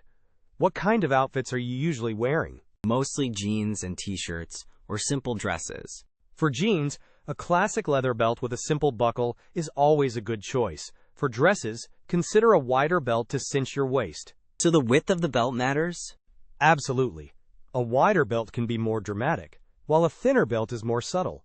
What about the color? Should it always match my shoes? Not necessarily. It's more about coordinating the colors. A similar tone is usually a safe bet. Finding the right hairstyle for a special occasion. I have a wedding coming up and I'm completely lost on what to do with my hair. What's your hair length? And what kind of dress are you wearing? My hair is shoulder length and the dress is a flowy bohemian style. A braided updo would be beautiful. It would complement the bohemian vibe. I'm not very good at braiding. You could also try loose waves with some delicate hair accessories. That's always a classic choice. That sounds easier. Any tips for making the waves last all night? Use a good heat protectant spray before curling and finish with the Stronghold hairspray. Don't overdo the hairspray though. Finding the right nude shoes. I'm on the hunt for the perfect nude shoes, but it's proving to be impossible. It's tricky, right? Nude is so subjective. Exactly. Every pair I try looks either too pink, too beige, or just completely wrong. The key is to find a shade that closely matches your skin tone. Hold them up to your skin in natural light. I've tried that, but I still can't seem to get it right. Consider the undertones of your skin. Are you warm, cool, or neutral? I think I'm more warm-toned. So should I look for nude shoes with warmer undertones? Definitely. Think shades with a hint of yellow or peach. It will elongate your legs and look more harmonious. Navigating the world of serums. I'm so confused by serums. There are so many. What's the deal? They're basically concentrated skincare treatments. Think of them as the power players in your routine. Okay, but how do I choose one? I see vitamin C, hyaluronic acid, retinol. It depends on your skin concerns. Vitamin C is great for brightening, hyaluronic acid for hydration, and retinol for anti-aging. So, if I want to reduce some fine lines, retinol is the way to go. Potentially, but start slow. Retinol can be irritating, so use it sparingly at first. Good to know. Any recommendations for a beginner-friendly retinol serum? The Ordinary's Granactive Retinoid is a good starting point. It's gentle and affordable. The appeal of statement earrings. I'm seeing statement earrings everywhere. Are they easy to pull off? They can be. They're a great way to add a focal point to your outfit. But won't they clash with everything? Not if you choose wisely. Pair them with simple outfits. Let the earrings do the talking. What kind of outfits work best? Think a plain t-shirt and jeans, a little black dress, or a simple blouse. What styles are trending right now? Geometric shapes, bold colors, and anything with texture are popular, but choose something that reflects your personal style. The art of mixing high and low fashion. I'm trying to elevate my style without breaking the bank. What's the secret? Mixing high and low fashion is the way to go. It's all about balance. How do you actually do that? I always feel like something looks out of place. Invest in a few key designer pieces that are timeless and versatile. Then, pair them with affordable basics. So, a designer handbag with a Zara dress? Exactly. Or a classic trench coat from a high-end brand with jeans and a simple t-shirt. That makes sense. So it's about investing in the pieces that make the biggest impact. Precisely. And don't be afraid to experiment. Fashion should be fun. The comeback of bold eyeshadow. I've been seeing a lot of bold eyeshadow looks lately. Are we really going back to that? It definitely seems to be trending. Think bright colors and graphic shapes. I'm a bit scared to try it. I usually stick to neutral shades. Start small. You don't have to go full-on neon right away. Try a pop of color on the inner corner or a colorful eyeliner. That sounds more manageable. What colors are popular right now? Bright blues, greens, and purples are having a moment. But really, anything goes. Okay, I'll try experimenting. Any tips for making it last? Definitely use an eyeshadow primer. It will help the color stay vibrant and prevent creasing. The importance of a good lip balm. I completely neglect my lips. I never use lip balm. Oh no, that's a recipe for chapped lips, especially in this weather. I know. But I hate the feeling of most lip balms. There are so many different types. Have you tried tinted ones or ones with SPF? SPF? I didn't even think about that. Definitely, your lips need sun protection too. Look for a lip balm with at least SPF 30. Okay, you've convinced me. Any recommendations for a non-sticky lip balm with SPF? I really like the Fresh Sugar Lip Treatment. It's moisturizing, has SPF, and comes in a variety of tints. The resurgence of hair accessories. I've noticed hair accessories are making a huge comeback. What do you think? I love it. It's such an easy way to add personality to your look. I'm a bit intimidated. I don't want to look like a child. It's all about choosing the right ones. Think sophisticated headbands, sleek clips, or elegant scrunchies. Scrunchies? Really? I thought those were out. They're back in a big way, especially silk ones. They're gentle on your hair and look chic. Okay, I might be convinced. Any tips on how to style them?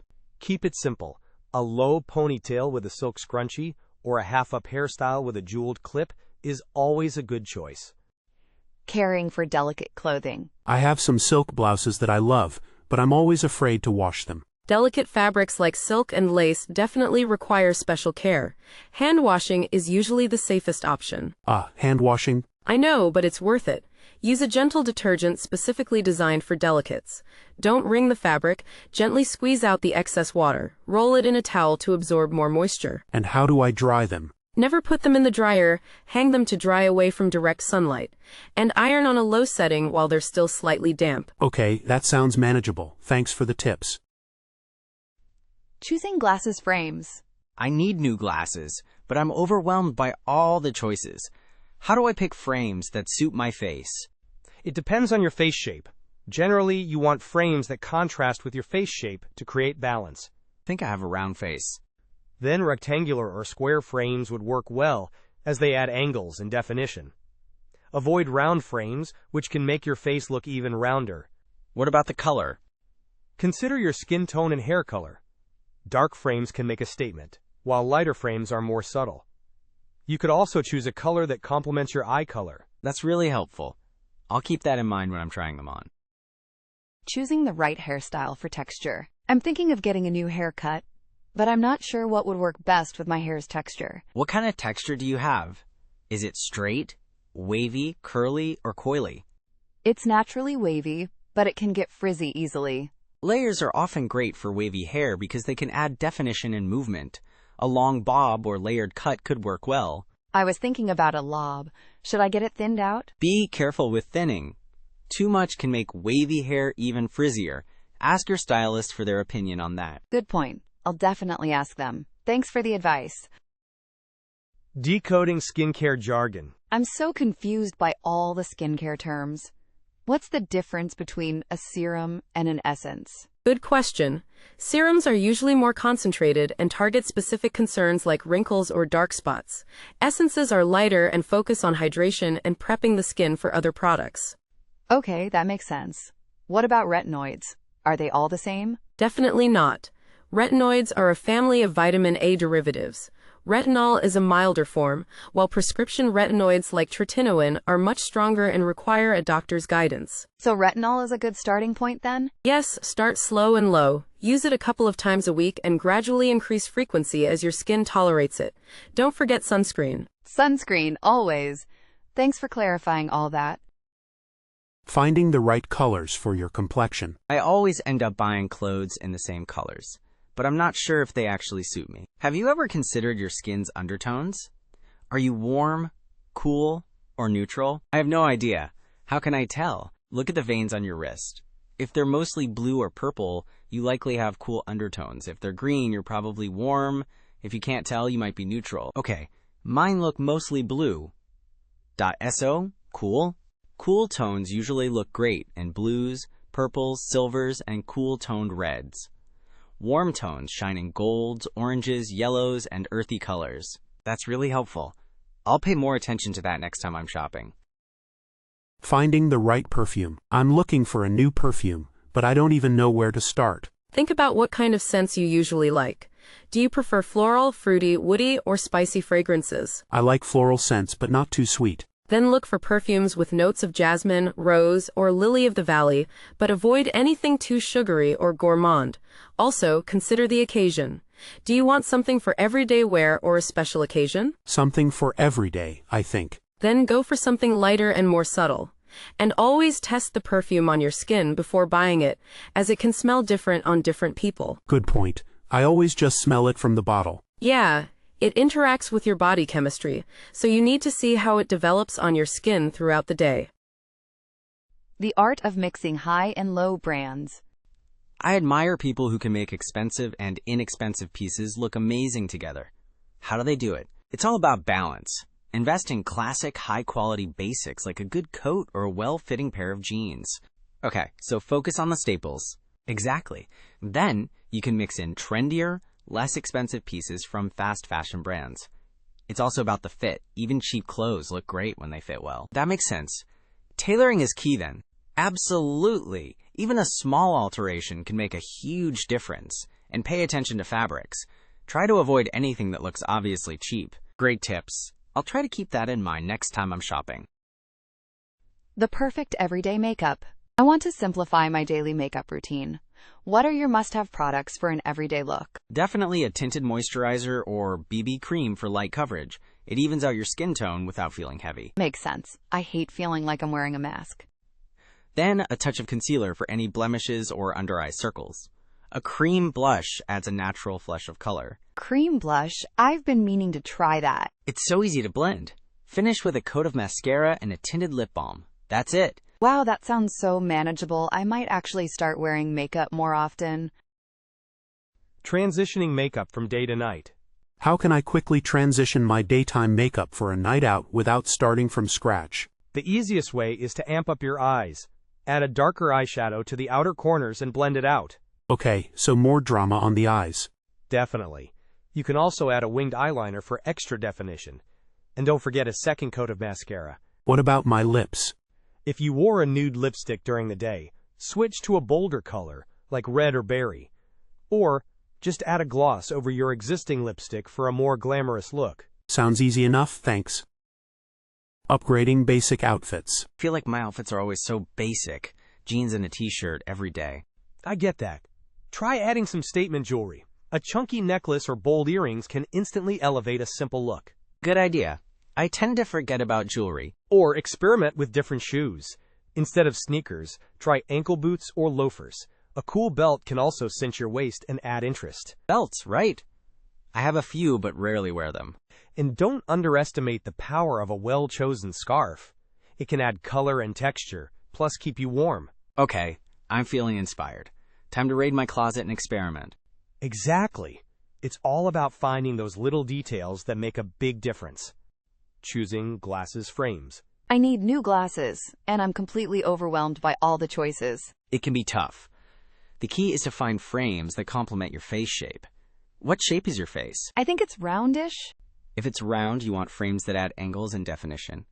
Rectangular or square frames would work well. Okay, good to know. I was leaning towards round frames, but maybe I should reconsider. Definitely try on a few different styles, and consider the size of the frames too. They shouldn't be too big or too small for your face. What about color? Does that matter? Absolutely. Think about your skin tone and hair color.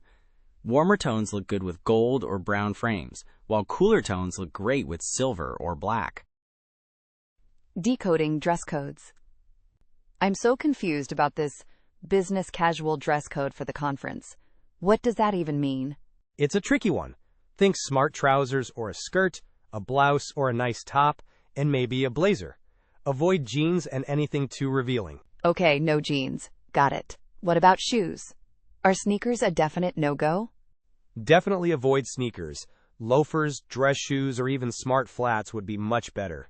Blazer sounds warm for summer, though. Is a cardigan okay? A cardigan is perfect. Just make sure it's a professional-looking one, not too casual. Thanks. This is super helpful. I was picturing something completely different. No problem. It's always better to be a little overdressed than underdressed. Finding a signature scent. I'm trying to find a signature scent, but I don't even know where to start. Think about what kind of scents you naturally gravitate towards. Do you like floral, woody, citrusy, or spicy fragrances? I think I prefer something fresh and clean, maybe a little bit floral. Then look for fragrances with notes of jasmine, rose, or citrus. And don't be afraid to try samples. Where's the best place to get samples? Most department stores will give you small samples. Or you can order sample sets online from fragrance retailers. That's a great idea. I'll check that out.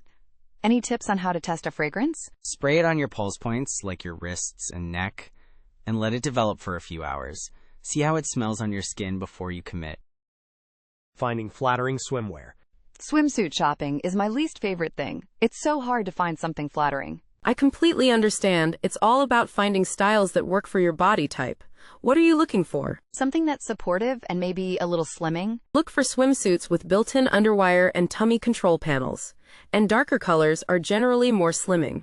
Good tips. What about styles? One piece or two piece? A one-piece with strategic cutouts can be really flattering, or a high-waisted two-piece can create a nice hourglass shape. I'll keep that in mind. Thanks for the advice. No problem, and don't be afraid to try on a bunch of different styles. You'll find something you love. Navigating online makeup shopping. I'm trying to buy foundation online, but I'm terrified of getting the wrong shade. It's definitely tricky. Do you know your undertones? That's a good starting point. I think I'm cool-toned, but I'm not 100% sure. Look at the veins on your wrist. Bluish or purplish usually means cool. Greenish means warm. Okay, they look pretty blue. Good tip. What else? Check online for shade matching tools on the brand's website. And read reviews. People often mention if the shade runs light or dark. Reviews are a good call. I always forget to read those. And if you're still unsure, order a sample size if they offer one. It's worth the extra cost to avoid a full-size mistake. The latest handbag styles. Have you seen any cute new handbags lately? I'm in the market for one. Yes, I've been noticing a lot of structured top-handle bags making a comeback. Very classic and chic. Ooh, I like that. Are crossbody bags still in style? Definitely. They're always practical, but I'm seeing more mini crossbody bags, almost like a phone holder with a strap. A mini bag could be fun. What about colors? Neutrals are always a safe bet, but I'm also seeing a lot of bright pops of color, like Kelly green and hot pink. Kelly green sounds amazing. I'll have to check those out. Yeah, it's a fun way to add a little personality to your outfit. The perfect everyday makeup. I'm trying to simplify my makeup routine for every day. What are your go-to products? Definitely a good tinted moisturizer or BB cream for light coverage. It evens out your skin tone without feeling heavy. That makes sense. What about concealer? Just a touch under the eyes and on any blemishes. Then a little bit of cream blush for a healthy glow. Cream blush, got it. I usually use powder. Cream blush looks more natural. And don't forget mascara. Just 1 or 2 coats to define your lashes. Okay, tinted moisturizer, concealer, cream blush, and mascara. Anything else? Maybe a tinted lip balm for a little bit of color and hydration. That's it. Quick and easy. The quest for comfortable shoes. I'm on a mission to find comfortable shoes that are actually stylish. It feels impossible. I know the struggle. Have you tried looking at brands that specialize in comfort, but still have modern designs? Like who? I'm open to suggestions. Echo, Clarks, and even some of the more modern styles from Birkenstock are surprisingly good. Look for good arch support and cushioning. Birkenstocks, huh? I always thought of them as just sandals. They have closed-toe shoes now, and they're incredibly comfortable. Also, consider getting insoles for shoes you already own. That's a great idea. Insoles could be a game changer. Thanks. Definitely. And don't be afraid to spend a little more. Your feet will thank you. The resurgence of hair accessories. I've noticed hair accessories are making a big comeback. Are you into it? Definitely. I love a good hair accessory. It's such an easy way to add some personality to your look. What kind of accessories are you seeing? Headbands are huge, especially padded velvet ones. And claw clips are back in a big way. Claw clips? I remember those from the 90s. Exactly. They're so practical and stylish. And scrunchies are still going strong too. I do love a good scrunchie. Maybe I'll try a headband. Any tips on how to style them? Just keep it simple. Let the headband be the focal point. And make sure it complements your outfit.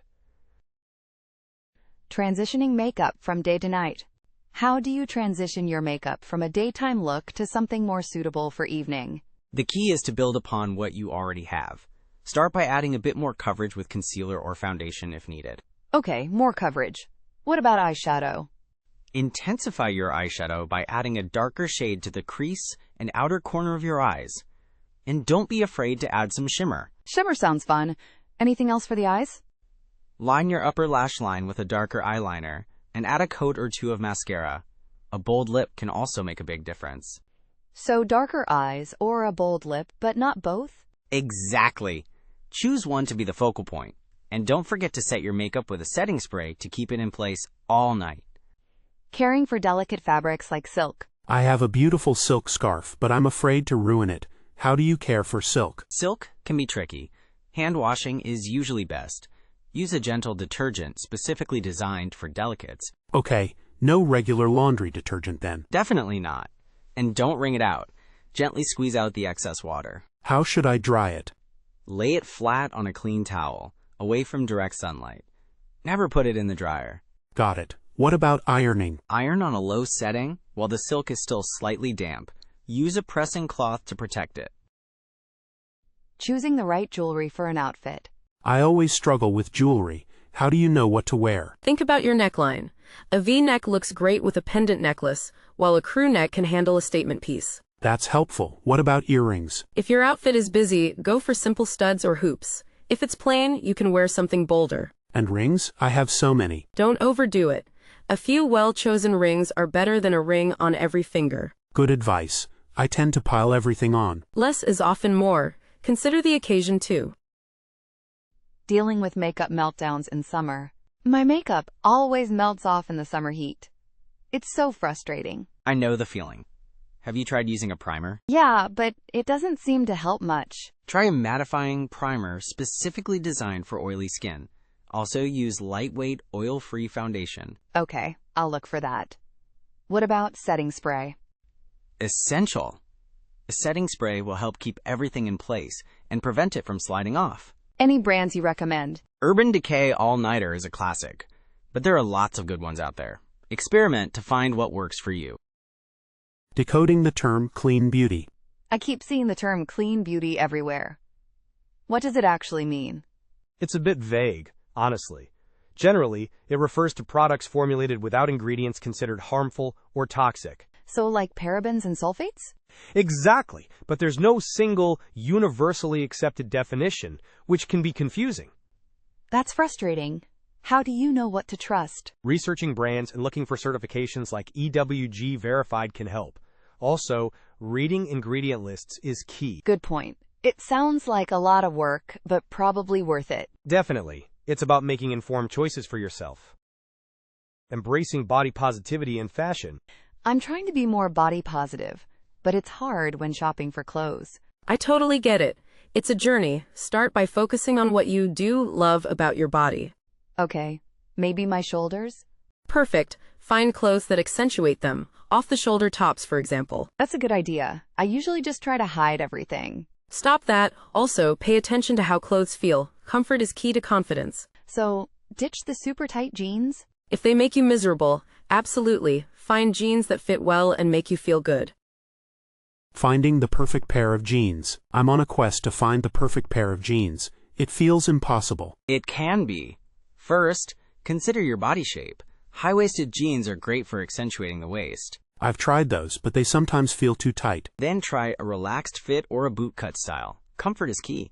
Also, pay attention to the fabric. What do you mean? Jeans with a little stretch are usually more comfortable and flattering.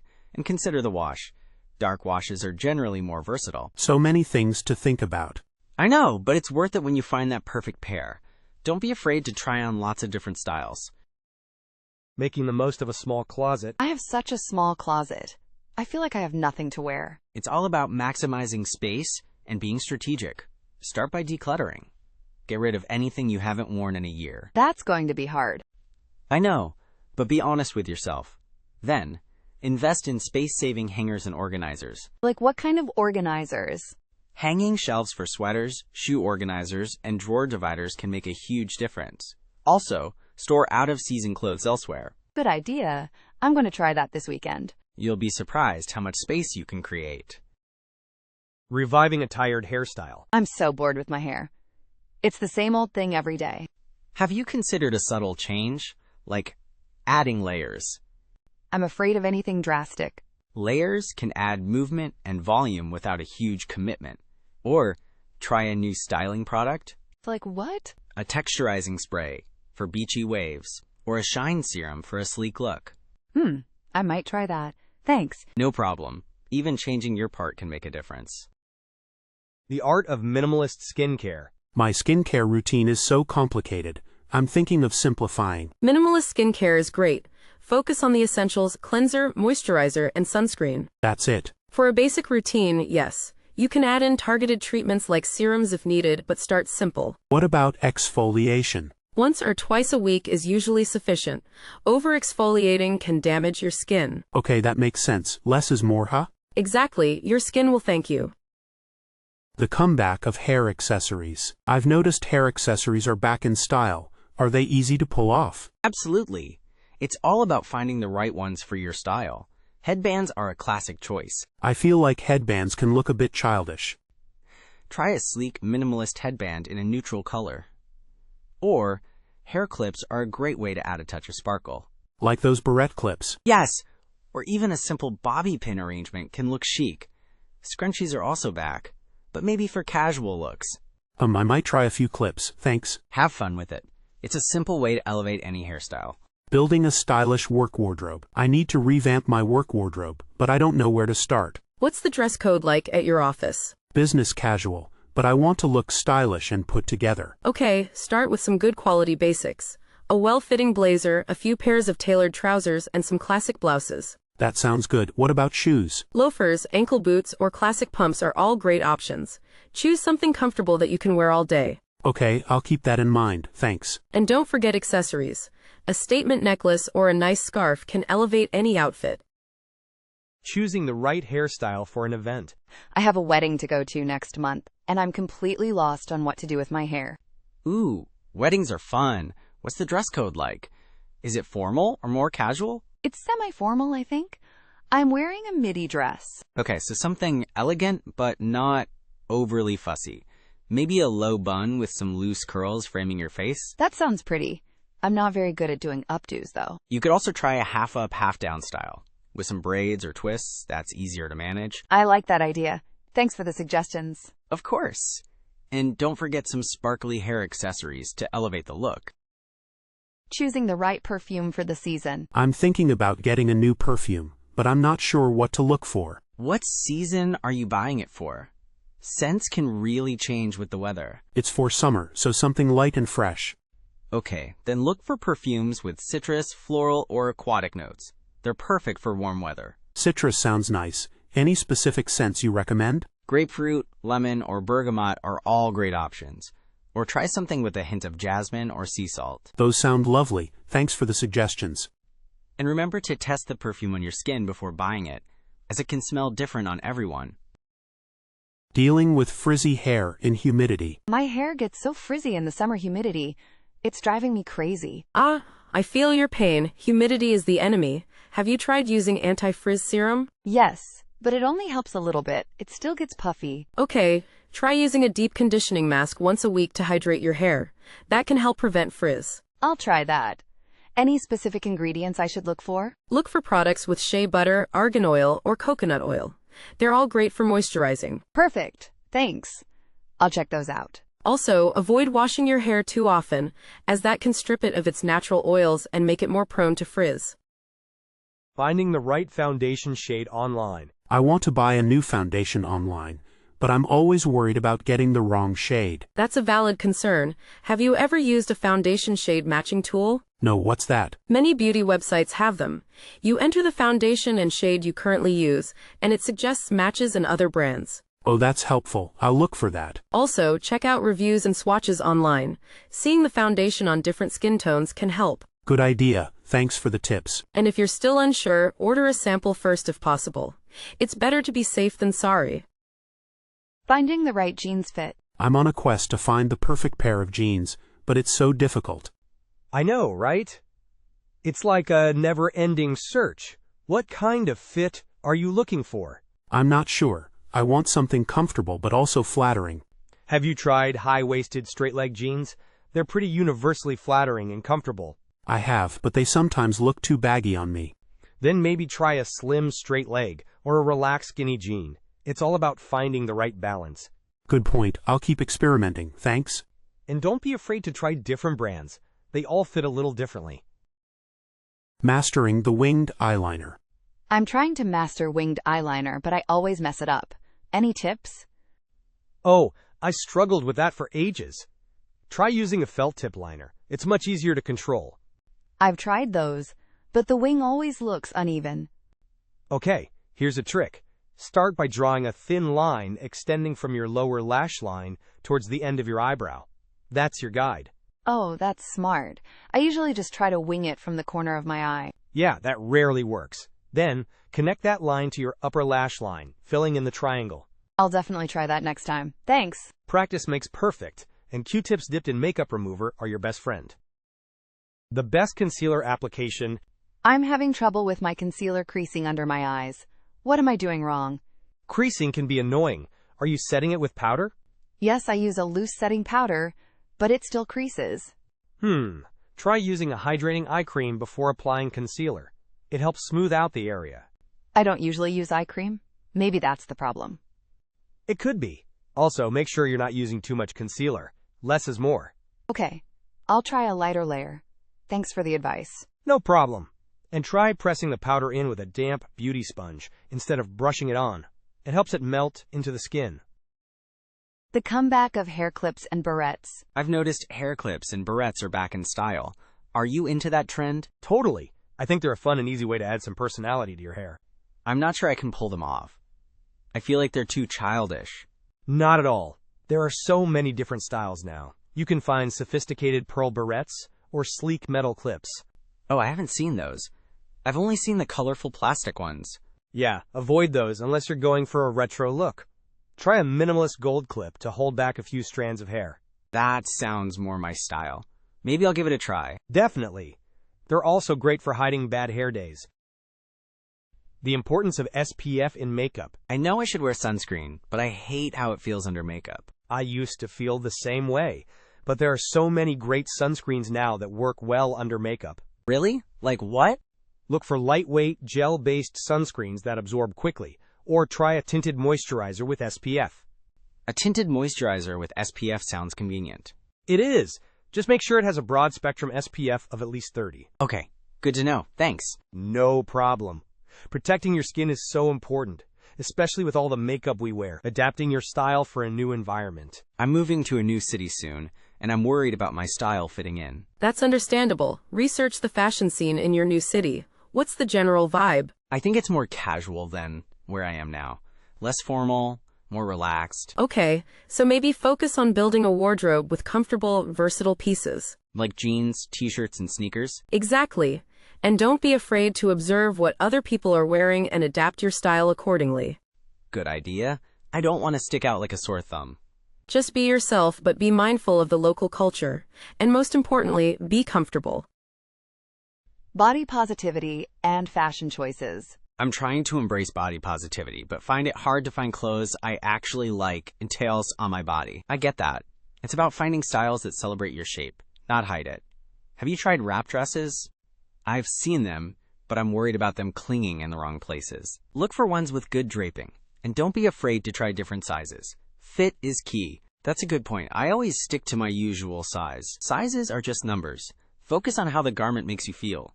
Confidence is the best accessory. You're right. I'll be more open to trying new things. Thanks. No problem. Remember to prioritize comfort and what makes you feel good. Dealing with maskne and makeup. I'm getting so much maskne. I still want to wear makeup though. What do I do? I totally understand. The key is to prioritize skincare and choose non-comedogenic makeup. Non-comedogenic? What does that even mean? It means it won't clog your pores. Look for that label on foundations and concealers. Okay, good to know. Anything else? Definitely wash your face as soon as you get home and clean your mask regularly. Silk masks are better than cotton. Silk masks. Got it. And I should probably avoid heavy makeup under the mask, right? Exactly. Less is more. Focus on eye makeup and a little blush above the mask line. Finding your signature scent. I'm on a quest to find my signature scent, but it's so overwhelming. Where do I even start? Think about the scents you naturally gravitate towards. Do you prefer floral, woody, citrusy, or spicy notes?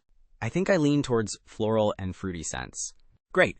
Then start exploring perfumes within those categories. Visit a department store and ask for samples. I've done that before, but they all start to smell the same after a while. Try smelling coffee beans between samples to cleanse your palate. And don't spray too many at once. Okay, that's a good tip. And how do I know if it's asterisk the ×1? Wear it for a day and see how it makes you feel. Does it make you happy and confident? Does it last throughout the day? Investing in quality basics. I'm trying to build a more sustainable wardrobe, and I've heard investing in quality basics is key. Absolutely. It's better to have a few well-made pieces that will last for years than a closet full of cheap, trendy items. But where do I even start? What are the essential basics? A classic white t-shirt, a pair of well-fitting jeans, a black blazer, and a versatile little black dress are all good starting points. Okay, that sounds manageable. But how do I know if something is actually good quality? Pay attention to the fabric, the stitching, and the overall construction. Look for natural fibers, like cotton, wool, or silk. And be prepared to spend a little more, right? Yes, quality comes at a price, but it's an investment that will pay off in the long run. Makeup for a Zoom meeting. I have so many Zoom meetings now, and I'm struggling with how to do my makeup for them. I feel you. The lighting can be so unflattering. Focus on evening out your skin tone. So like a light foundation or tinted moisturizer. Exactly. And definitely concealer under the eyes to brighten things up. Good lighting is key. What about eye makeup? Should I go bold or keep it simple? I'd say keep it simple but defined. A little mascara and a neutral eyeshadow can go a long way. Good point. I don't want to look too overdone. Definitely avoid anything too shimmery. It can reflect strangely on camera. And don't forget your brows. The longevity of beauty trends. I'm always tempted to jump on the latest beauty trends, but they seem to disappear so quickly. That's so true. It's hard to know what's worth investing in. Exactly. Do you think any trends actually stick around for a while? I think trends that enhance natural features, like dewy skin or defined brows, tend to have more staying power. That makes sense. Anything too outlandish is probably a flash in the pan. Definitely.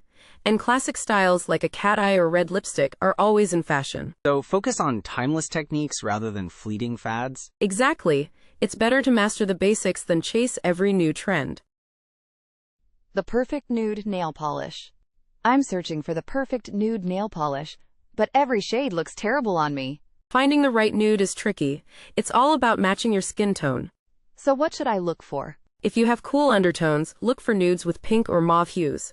If you have warm undertones, go for beige or caramel shades. I think I have warm undertones, so something more beige? Exactly.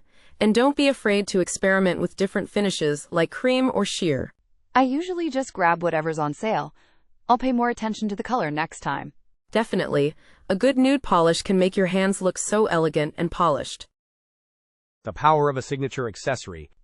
I'm trying to develop a more defined style, and I've heard having a signature accessory can help. It definitely can. It's a great way to add personality to any outfit. But how do I choose one? There are so many options. Think about what you're drawn to. Do you love bold jewelry, scarves, hats, or bags? I do love scarves, especially silk ones. Perfect. You could build your signature look around those. Experiment with different knots and patterns. That's a great idea. It feels more manageable than overhauling my entire wardrobe. Exactly. A signature accessory can instantly elevate even the simplest outfit. The rise of gender-neutral fashion. Have you noticed how many brands are pushing gender-neutral clothing now? Yeah, it's really interesting. I think it's great that people are feeling more comfortable expressing themselves. Me too. I'm tired of the men's and women's sections. They're so limiting. Exactly. Who decided that certain colors or styles belong to one gender anyway? I'm thinking of experimenting more with looser fits and traditionally masculine silhouettes. Go for it. A well-tailored blazer can look amazing on anyone. True. It's all about how you style it. Absolutely. Fashion should be about personal expression, not conforming to expectations. Adapting fashion to different cultures. I'm traveling to a new country soon, and I'm wondering how to adapt my fashion to their culture. Research the local customs and traditions regarding clothing. Modesty is often key. Right? I want to be respectful. Consider the climate. Lightweight, breathable fabrics are essential in hot climates. Good point. What about accessories? Avoid wearing flashy or expensive jewelry in areas with high crime rates. Blend in rather than stand out. That's smart. Thanks for the advice. Capsule wardrobe creation. I'm trying to create a capsule wardrobe. Any tips on where to start? Definitely. Start by identifying your core style and the colors you wear most often. Okay, so basics first. What about shoes? A versatile pair of neutral sneakers, ankle boots, and a dressier heel are a good foundation. That makes sense. How many items should I aim for? Aim for around 30 to 40 pieces that you can mix and match easily. Quality over quantity. Great advice. Thanks for the help. Dealing with static hair. My hair is so static. Why in the winter? It's driving me crazy. Dry air is usually the culprit. Try using a humidifier in your home. I'll try that. Anything else? Use a moisturizing shampoo and conditioner, and avoid overwashing your hair. Good idea. What about styling products? Use a leave-in conditioner or hair oil to add moisture and reduce static. Avoid plastic combs and brushes. Okay. Metal or wooden combs are better? Yes, those are less likely to create static. Decoding dress codes. I always struggle with dress codes. What does business casual even mean? It usually means tailored pants or a skirt, a blouse or button-down shirt, and a blazer or cardigan. Okay, no jeans then? Probably not, unless they're dark wash and very well fitting. Avoid anything ripped or distressed. What about shoes? Loafers, dressy flats, or heels are good choices. Avoid sneakers and sandals. Got it. What about cocktail attire? Cocktail attire usually means a knee-length dress, heels, and dressy accessories. Decoding makeup ingredients. I'm trying to understand makeup ingredients lists better. It's so confusing. I know, right? Focus on learning the common irritants and what they do. For example, parabens are preservatives, so avoid parabens. What about sulfates? Sulfates are often found in cleansers and can be drying. Look for sulfate-free options if you have sensitive skin. Good to know. Any resources you recommend? CosDNA is a helpful website where you can look up ingredients and their functions. That's really useful. Thanks. Finding the perfect red lipstick. I'm on the hunt for the perfect red lipstick, but there are so many shades. Undertones are key. Determine if you have warm, cool, or neutral undertones in your skin. How do I figure that out? Look at the veins on your wrist. Bluish veins indicate cool undertones, greenish veins indicate warm undertones. Okay, I think I'm cool-toned. What red should I look for? Cool-toned reds have blue or purple undertones. Warm-toned reds have orange or brown undertones. That makes so much sense. Thanks. Mastering the no-makeup look. I'm trying to achieve that no-makeup look, but I always end up looking like I'm wearing too much. The key is to focus on enhancing your natural features, not covering them up completely. Okay, so what are the essentials? Tinted moisturizer, concealer for problem areas, a cream blush, and mascara. Cream blush. Got it. What about eyebrows? A tinted brow gel can subtly define them without looking too harsh. Perfect. I'll give that a try. Don't forget to blend everything really well. Seasonal skin adjustments. My skin always changes with the seasons. How do you adjust your skincare routine? In winter, focus on hydration with heavier creams and facial oils. Makes sense. What about summer? Switch to lighter moisturizers and focus on sun protection. Don't forget SPF. Definitely. Do you change your cleansers too? I use a gentler cleanser in the winter to avoid stripping my skin of moisture. That's a great idea. I'll try that this winter. The art of color coordination. I struggle with color coordination. How do you choose which colors to wear together? Start with the color wheel. Complementary colors, opposite each other, create a bold contrast. Like blue and orange. Exactly. Analogous colors next to each other create a harmonious look. So like blue and green? Yep. You can also use neutrals as a base and add pops of color. That's helpful. I'll try experimenting with the color wheel.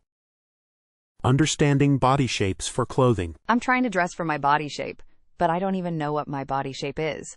A common way to categorize is apple, pear, hourglass, rectangle, and inverted triangle. How do I figure out which one I am? Look at your shoulders, waist, and hips. Are they all roughly the same width, rectangle, or is your waist smaller than your bust and hips, hourglass? Okay, I think I'm more of a pear shape. What should I wear? Pear shapes often look great in A-line skirts and dresses, which balance out wider hips. That's helpful. I'll keep that in mind. Adapting your style to a new city. I'm moving to a new city soon, and I'm worried my current style won't fit in. Where are you moving to? That makes a big difference. Los Angeles. LA is pretty laid back. Think casual chic. Lots of denim and sneakers. Okay, that's helpful. I'm coming from a place with a much more formal style. You can still incorporate your personal style, just adapt it slightly. Maybe swap heels for stylish flats. That sounds like a good compromise. Thanks for the advice. Decoding beauty product labels. I'm trying to understand the ingredients on this face cream, but it's all gibberish. I know, right? Companies use the most scientific-sounding names for everything. Like, what even Chinese sodium hyaluronate? That's actually hyaluronic acid. It's a great moisturizer. Oh, okay. So, tocopherol is vitamin E, usually. It's an antioxidant. This is so helpful. I feel like I can actually make informed choices now. Just be wary of marketing terms versus actual ingredients. Do your research.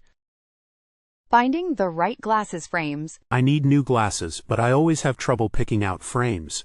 What's your face shape? That's the best place to start. I think I have a round face. Then you want frames that add definition, like rectangular or square shapes. Okay, that makes sense. I always gravitate towards round frames, which probably isn't helping. Also, consider the size of the frames. They shouldn't be too big or too small for your face. Good point. I'll keep that in mind when I go shopping.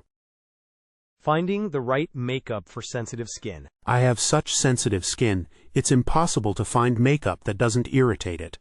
I feel your pain. Have you tried looking for products labeled hypoallergenic? Yeah, but even those sometimes cause reactions. Look for products with minimal ingredients. Fewer ingredients mean less chance of irritation. That's a good point.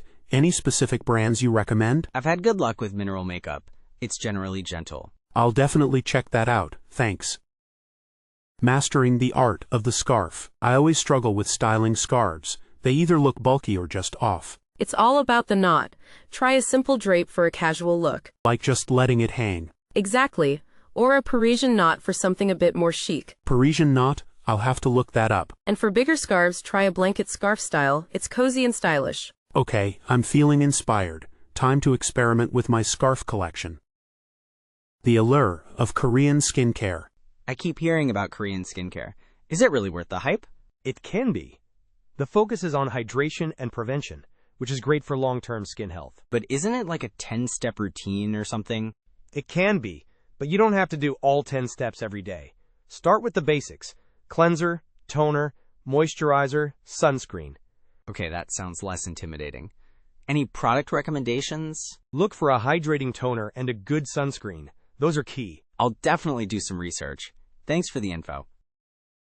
The importance of proper shoe care. I just ruined my favorite pair of leather boots. I'm so bummed. Oh no, what happened? I wore them in the rain and didn't treat them afterwards. Now they're all cracked. Leather needs to be conditioned regularly, especially after getting wet. I wish I had known that. What about suede shoes? Suede needs to be protected with a waterproof spray and brushed regularly. Okay, good to know for the future.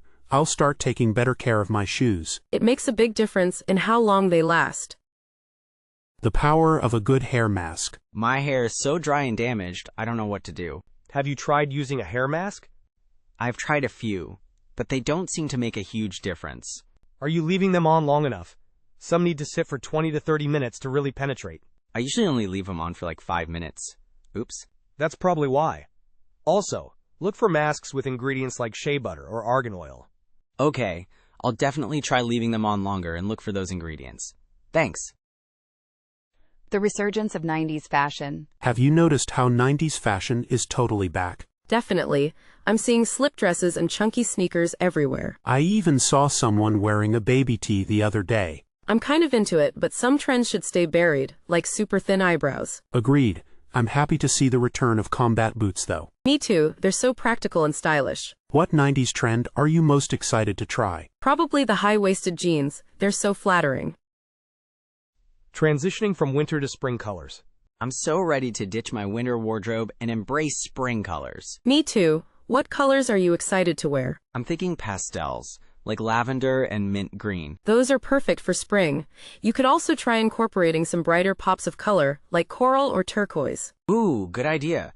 How do you transition without looking too springy too early? Pair pastels with neutrals like beige or gray, and gradually introduce brighter colors as the weather warms up. That's a great tip. Thanks. Finding the perfect everyday mascara. I'm on the hunt for a new mascara. Something I can wear every day without it being too dramatic. Oh, I know the struggle. What kind of look are you going for? Length? Volume? Or something in between? Definitely length and separation. I hate when my lashes clump together. Have you tried the L'Oreal Lash Paradise? It's buildable, but one coat gives you a nice, natural length. I've heard good things. Does it smudge easily? Not at all for me, but everyone's different. Maybe try a travel size first? Great idea. I'll check it out. Thanks. No problem. Good luck with your search. Finding the right nude shoes. I'm looking for a pair of nude heels, but I'm not sure what shade to get. The key is to find a nude that matches your skin tone as closely as possible. How I do that? Hold the shoe up to your skin and see if it blends in. You want it to create a seamless line. What if I can't find an exact match? Go for something slightly lighter rather than darker. A darker nude can look a bit muddy. Good to know. I'll keep that in mind. Also, consider the material. Patent leather can be a bit shiny, while suede is more subtle. The art of choosing the right jewelry. I always struggle with choosing the right jewelry for my outfits. Any tips? It depends on the neckline of your top or dress. For example, a V-neck looks great with a pendant necklace. That makes sense. What about crew necks? A statement necklace or a shorter chain works well. You want something that fills the space. And earrings? Should they match the necklace? Not necessarily. They can complement each other or be completely different. Just make sure they don't clash. Okay, that's helpful. I tend to overdo it sometimes. Less is often more. A few well-chosen pieces can make a bigger impact than a ton of jewelry. The art of layering skincare. I'm confused about the order in which to apply my skincare products. Does it really matter? It does. You want to apply your products from thinnest to thickest. So what comes first? After cleansing, start with your toner, then serums, then moisturizer, and finally, sunscreen during the day. What about eye cream? Where does that fit in? Eye cream usually goes on before moisturizer, as it's often lighter. And what about oils? I use a facial oil at night. Oils are always the last step in your routine, as they can block other products from penetrating. The comeback of the blazer. I've been seeing blazers everywhere lately. Are they really back in style? Definitely, they're so versatile. You can dress them up or down. How do you style a blazer casually? Pair it with jeans and a t-shirt, or even over a dress with sneakers. What about for a more formal occasion? You can wear it with dress pants or a skirt and heels. A silk camisole underneath adds a touch of elegance. What color blazer is the most versatile? Black, navy, or gray are all great choices. They go with everything. The importance of a good cleanser. I'm trying to improve my skincare routine. Is a good cleanser really that important? Absolutely. It's the foundation of everything. If your skin isn't clean, nothing else will work properly. What should I look for in a cleanser? It depends on your skin type. If you have oily skin, look for something that controls oil production. If you have dry skin, look for something hydrating. I have combination skin. It's oily in some areas and dry in others. A gentle, balanced cleanser is your best bet. Avoid anything too harsh or stripping. Any recommendations? CeraVe Hydrating Facial Cleanser is a good option for combination skin. It's gentle and effective. The importance of a good lip balm. My lips are always so dry, especially in the winter. Do you have any lip balm recommendations? Definitely, a good lip balm is essential. Look for one with moisturizing ingredients like shea butter or beeswax. I've tried so many, but they never seem to work. Avoid lip balms with ingredients like menthol or camphor. They can actually dry your lips out more. Oh, I didn't know that. I usually buy the ones that tingle. Yeah, those are often the culprits. Try something more natural and hydrating. Any specific brands you recommend? Laneige Lip Sleeping Mask is amazing, even for daytime. Or Burt's Bees is a classic. The resurgence of hair scrunchies. I've noticed scrunchies are everywhere again. What do you think of the trend? I love it. They're so much gentler on your hair than regular elastics. That's true. I always get creases when I use regular hair ties. Plus, they can be a cute accessory. I have a velvet one that I wear as a bracelet sometimes. Oh, that's a good idea. I've only been using them for ponytails. They're perfect for messy buns too. Adds a little something extra. I'll have to try that. I might have to invest in a few more. The resurgence of the slip dress. I'm seeing slip dresses everywhere. Are they easy to style? They're surprisingly versatile. You can dress them up or down. How would you style one for a casual daytime look? Throw a denim jacket or a cardigan over it and pair it with sneakers or sandals. And for a more dressed-up evening look? Heels and delicate jewelry are a must. You can also add a blazer or a leather jacket for a bit of edge. What about the fabric? Does it matter? Silk or satin slip dresses are more elegant, while cotton or linen ones are more casual. Transitioning to fall makeup. I'm thinking of switching up my makeup for fall. What are some good colors to try? Definitely think deeper, warmer tones. Burgundy eyeshadows, berry lipsticks, and bronzer instead of a bright blush. Burgundy sounds interesting. I usually stick to browns and neutrals. It's a subtle way to add some drama. And a warm brown eyeliner can really make your eyes pop. What about foundation? Should I go a shade lighter since my tan is fading? Yes, definitely. You want to match your neck, not your summer tan. Good point. I always forget about that. Also, don't forget a good moisturizer. The air gets so dry in the fall. Adapting your style for a new job. I'm starting a new job next week, and I'm not sure what to wear. The dress code is, quote, business casual. Business casual can be tricky.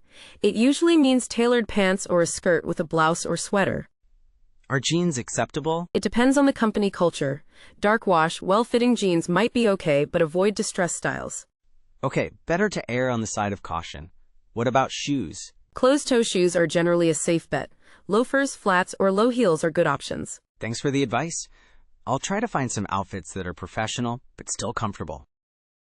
Caring for leather goods. I just bought a new leather jacket. How do I keep it looking good? Leather needs regular conditioning to prevent it from drying out and cracking. What kind of conditioner should I use? A leather conditioner specifically designed for clothing. Test it on a small, inconspicuous area first. Good idea. What about stains or spills? Wipe them up immediately with a soft, damp cloth. Avoid harsh chemicals. Okay, damp cloth only. Anything else? Store it properly on a wide hanger to maintain its shape and avoid direct sunlight. Choosing the right sunglasses. I need new sunglasses, but I'm overwhelmed by the options. Where do I start? Consider your face shape. Different styles flatter different faces. I have a round face. What styles work best for that? Angular shapes like rectangular or square frames can add definition.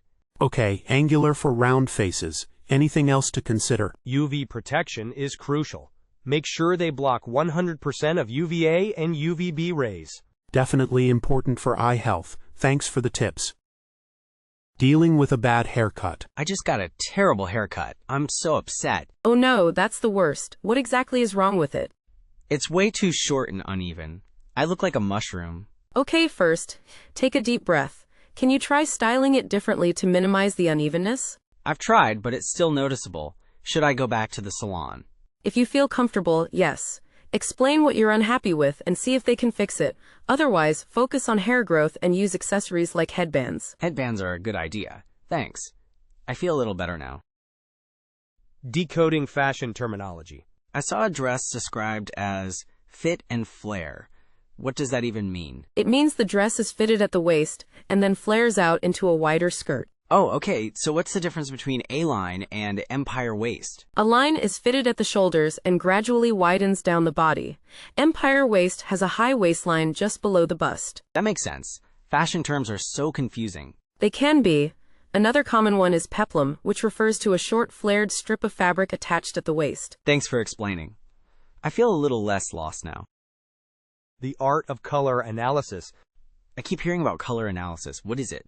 It's figuring out which colors complement your skin tone, hair, and eye color. So it helps you choose clothes and makeup that look good on you? Exactly. There are different seasons, like spring, summer, autumn, and winter, each with its own color palette. How do you determine which season you are? There are online quizzes and even professional color consultants who can help you. It involves analyzing your undertones. That sounds interesting. I might look into it. The benefits of natural fabrics. I'm trying to buy more sustainable clothing. Are natural fabrics better? Generally, yes. Natural fabrics like cotton, linen, and silk are often more breathable and biodegradable. What about synthetics, like polyester? Polyester is made from petroleum, so it's not sustainable. It also doesn't breathe well, which can make you feel hot and sweaty. So natural fabrics are better for the environment and comfort? Exactly. Look for organic cotton or linen for even more sustainable options. I'll keep that in mind when I'm shopping. Thanks. The pros and cons of subscription boxes. I'm thinking of trying a beauty subscription box. Are they worth it? It depends. The pro is discovering new products you might not otherwise try. That's what appeals to me. I'm in a beauty rut. But the con is that you might end up with a lot of products you don't like or need. True, that's a risk. What about the value for money? Usually the products are worth more than the box's price, but only if you'll actually use them. Okay, I'll research some boxes and see what kind of products they typically include. Thanks. Definitely read reviews first. Understanding makeup brushes. I have so many makeup brushes, but I don't know what half of them are for. Start with the basics. A foundation brush, a blush brush, an eyeshadow blending brush, and a lip brush. Okay, I think I have those. What's the difference between a contour brush and a bronzer brush? A contour brush is usually angled and denser for precise application, while a bronzer brush is fluffier for a more diffused look. Ah, that makes sense. And what about those tiny, angled brushes? Those are usually for applying eyeliner or filling in your eyebrows. Thanks for clearing that up. Now I can actually use my brushes properly. Wardrobe decluttering strategies. I'm drowning in clothes. Any tips for decluttering my wardrobe? Definitely. Start by taking everything out and sorting it into piles. Keep, donate, sell, and trash. That sounds overwhelming but organized. What criteria should I use for the keep pile? Ask yourself if you've worn it in the last year, if it fits well, and if you genuinely love it. Good point about the last year rule. I have so many someday items. Those someday items are the enemy. Be ruthless. For selling, consider online platforms. That's a good idea. Thanks for the tips. I feel less daunted now. Accessorizing for different occasions. I always struggle with accessorizing. I either overdo it or don't do enough. It's a balancing act. What kind of occasion are you dressing for? Let's say a casual brunch with friends. For brunch, I'd keep it simple. Maybe a delicate necklace and some small earrings, nothing too flashy. That makes sense. What about for a more formal event, like a wedding? For a wedding, you can definitely amp it up. Statement jewelry, a clutch, maybe a nice hair accessory. Okay, that's helpful. So it's all about adjusting the level of accessories to the event. Exactly, and consider the neckline of your dress or top. That will help you choose the right necklace. Caring for delicate fabrics. I just bought a beautiful silk blouse, but I'm terrified of ruining it in the wash. Silk can be intimidating. The safest bet is to hand wash it in cold water with a gentle detergent. Okay, hand washing it is. What about drying it? Can I put it in the dryer on low? Definitely not. The dryer will likely shrink or damage the silk. Lay it flat to dry, away from direct sunlight. Got it. Lay flat to dry. What about ironing? Can I iron silk? Yes, but use a low heat setting and iron it inside out. You can also put a cloth between the iron and the silk. Wow, so much to remember. Maybe I should just dry clean it to be safe. Dry cleaning is always a good option, especially for more delicate items. Finding the right foundation. I'm struggling to find a foundation that matches my skin tone perfectly. I know the feeling. It's a tricky process. Have you tried getting matched at a makeup counter? I did once, but the lighting was terrible and the shade they recommended was way too dark. Ugh, that's the worst. Maybe try swatching a few different shades on your jawline in natural light. That's a good idea. And what about undertones? I'm never sure if I'm warm, cool, or neutral. Look at the veins on your wrist. Blue/purple veins usually mean cool undertones. Green means warm, and a mix means neutral. Wow, I never knew that. I'll have to check that out. Thanks. Navigating the world of mascara. I'm on the hunt for a new mascara. Any recommendations? It depends on what you're looking for. Volume, length, or something else? Definitely volume. My lashes are pretty short and straight. Okay, have you tried anything with a fiber formula? They can really add thickness. I haven't. I'll have to look into that. Any specific brands you'd suggest? I've had good luck with brand name. It's a bit pricey, but worth it. Thanks, I'll check it out. I'm tired of mascaras that flake. Flaking is the worst. A good primer can help with that too. The appeal of vintage clothing. I'm really getting into vintage clothing lately. There's something so unique about it. I agree. Plus, it's a more sustainable way to shop. Less waste, right? Exactly. And you can find some amazing pieces that you won't see anyone else wearing. Where do you usually shop for vintage clothes? Thrift stores mostly, but sometimes I'll check out vintage boutiques. They're usually more curated, but pricier. That makes sense.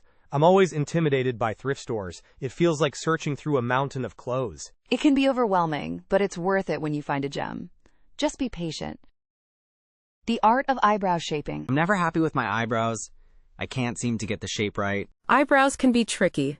Have you tried getting them professionally shaped? I have, but I'm always worried they'll take off too much. I understand.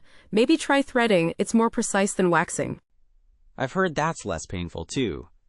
What about filling them in? I always end up looking like I have Angry Birds eyebrows. Use a light hand. Start with a brow pencil or powder that's a shade lighter than your natural hair color. Okay, lighter shade. That makes sense. I'll try that. Thanks. And focus on filling in sparse areas rather than drawing a whole new brow. The importance of sunscreen. I'm trying to be better about wearing sunscreen every day.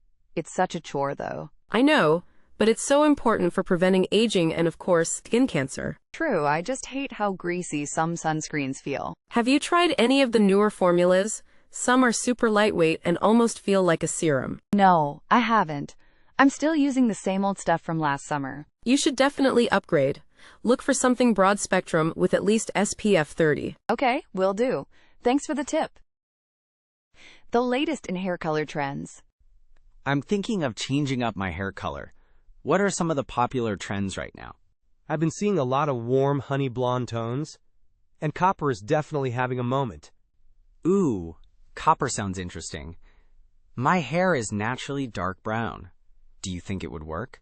It could. You might need to lighten it a bit first, but a good stylist can definitely make it happen. True.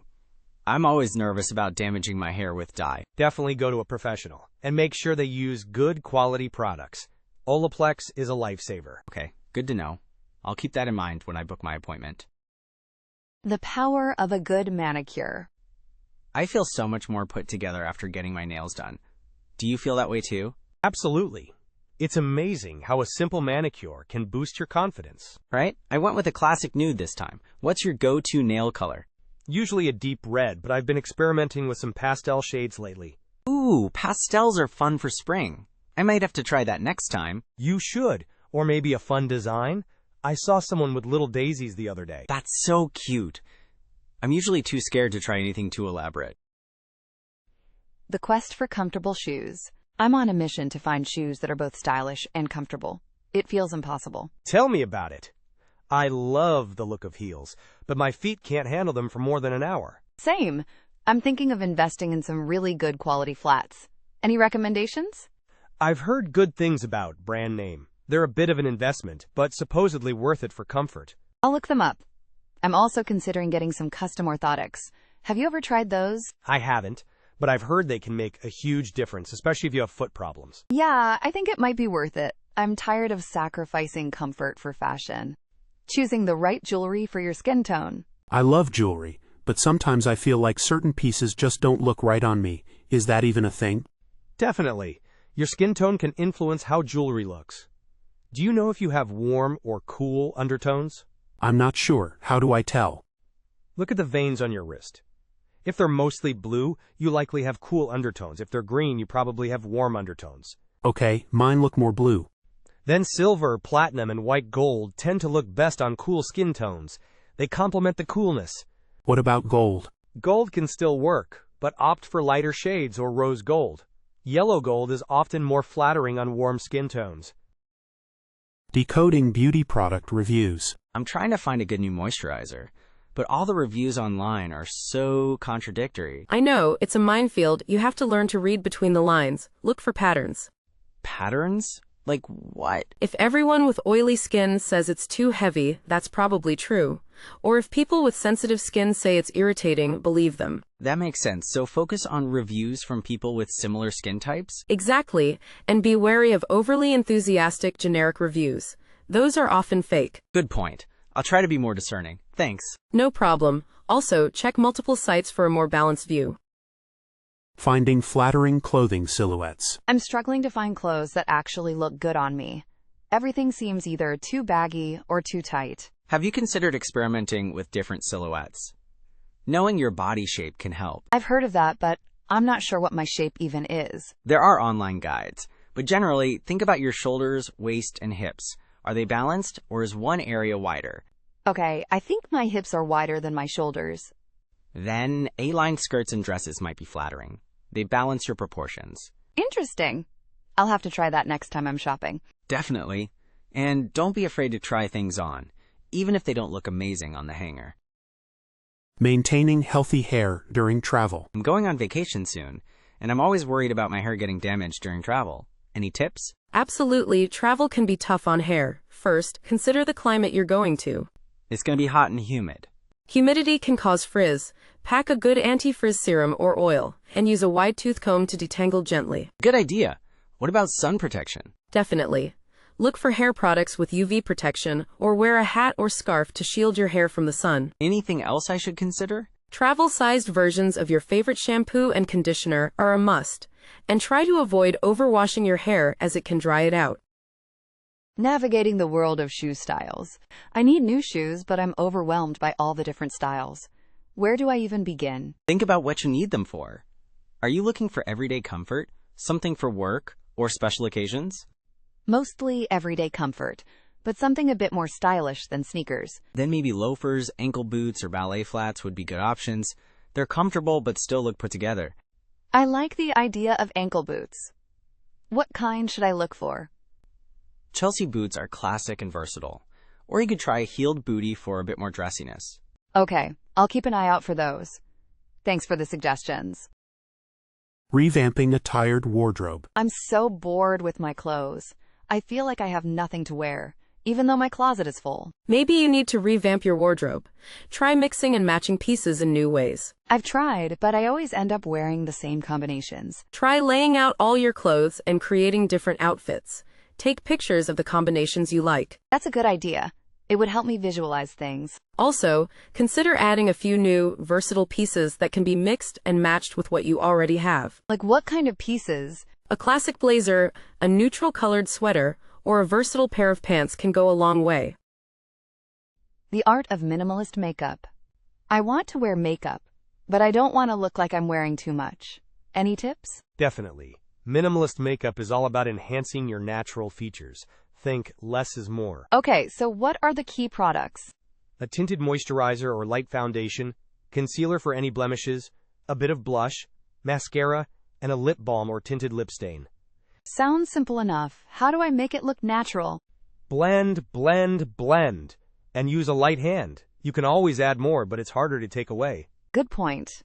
Any tips for choosing the right shades? Stick to neutral tones that complement your skin. And don't be afraid to experiment to find what works best for you. The power of a statement accessory. I feel like my outfits are always missing something. They're just plain. Have you tried adding a statement accessory? It can really elevate a simple look. Like what? I usually just wear a simple necklace. Think bigger. A bold scarf, a chunky necklace, a statement belt, or even a colorful handbag. I'm a little intimidated by those. I don't want to look over the top. Start small. A brightly colored scarf with a neutral outfit can be a good starting point. That sounds manageable. I'll give it a try. Any tips on choosing the right one? Make sure it complements your outfit's colors and doesn't clash. And choose something that reflects your personality. Understanding different fabric types. I'm trying to be more conscious about the fabrics I buy, but I'm so confused by all the options. It can be overwhelming. Knowing the basics helps. Are you looking for comfort, durability, or something else? Mostly comfort and breathability, especially for summer. Then cotton, linen, and rayon are good choices. They're all natural fibers and tend to be breathable. What about synthetics like polyester? Polyester is durable and wrinkle-resistant, but it's not as breathable. It can be good for activewear or items that need to hold their shape. So, natural fibers are generally better for everyday wear? For comfort, yes, but synthetics have their advantages too, depending on the purpose of the garment.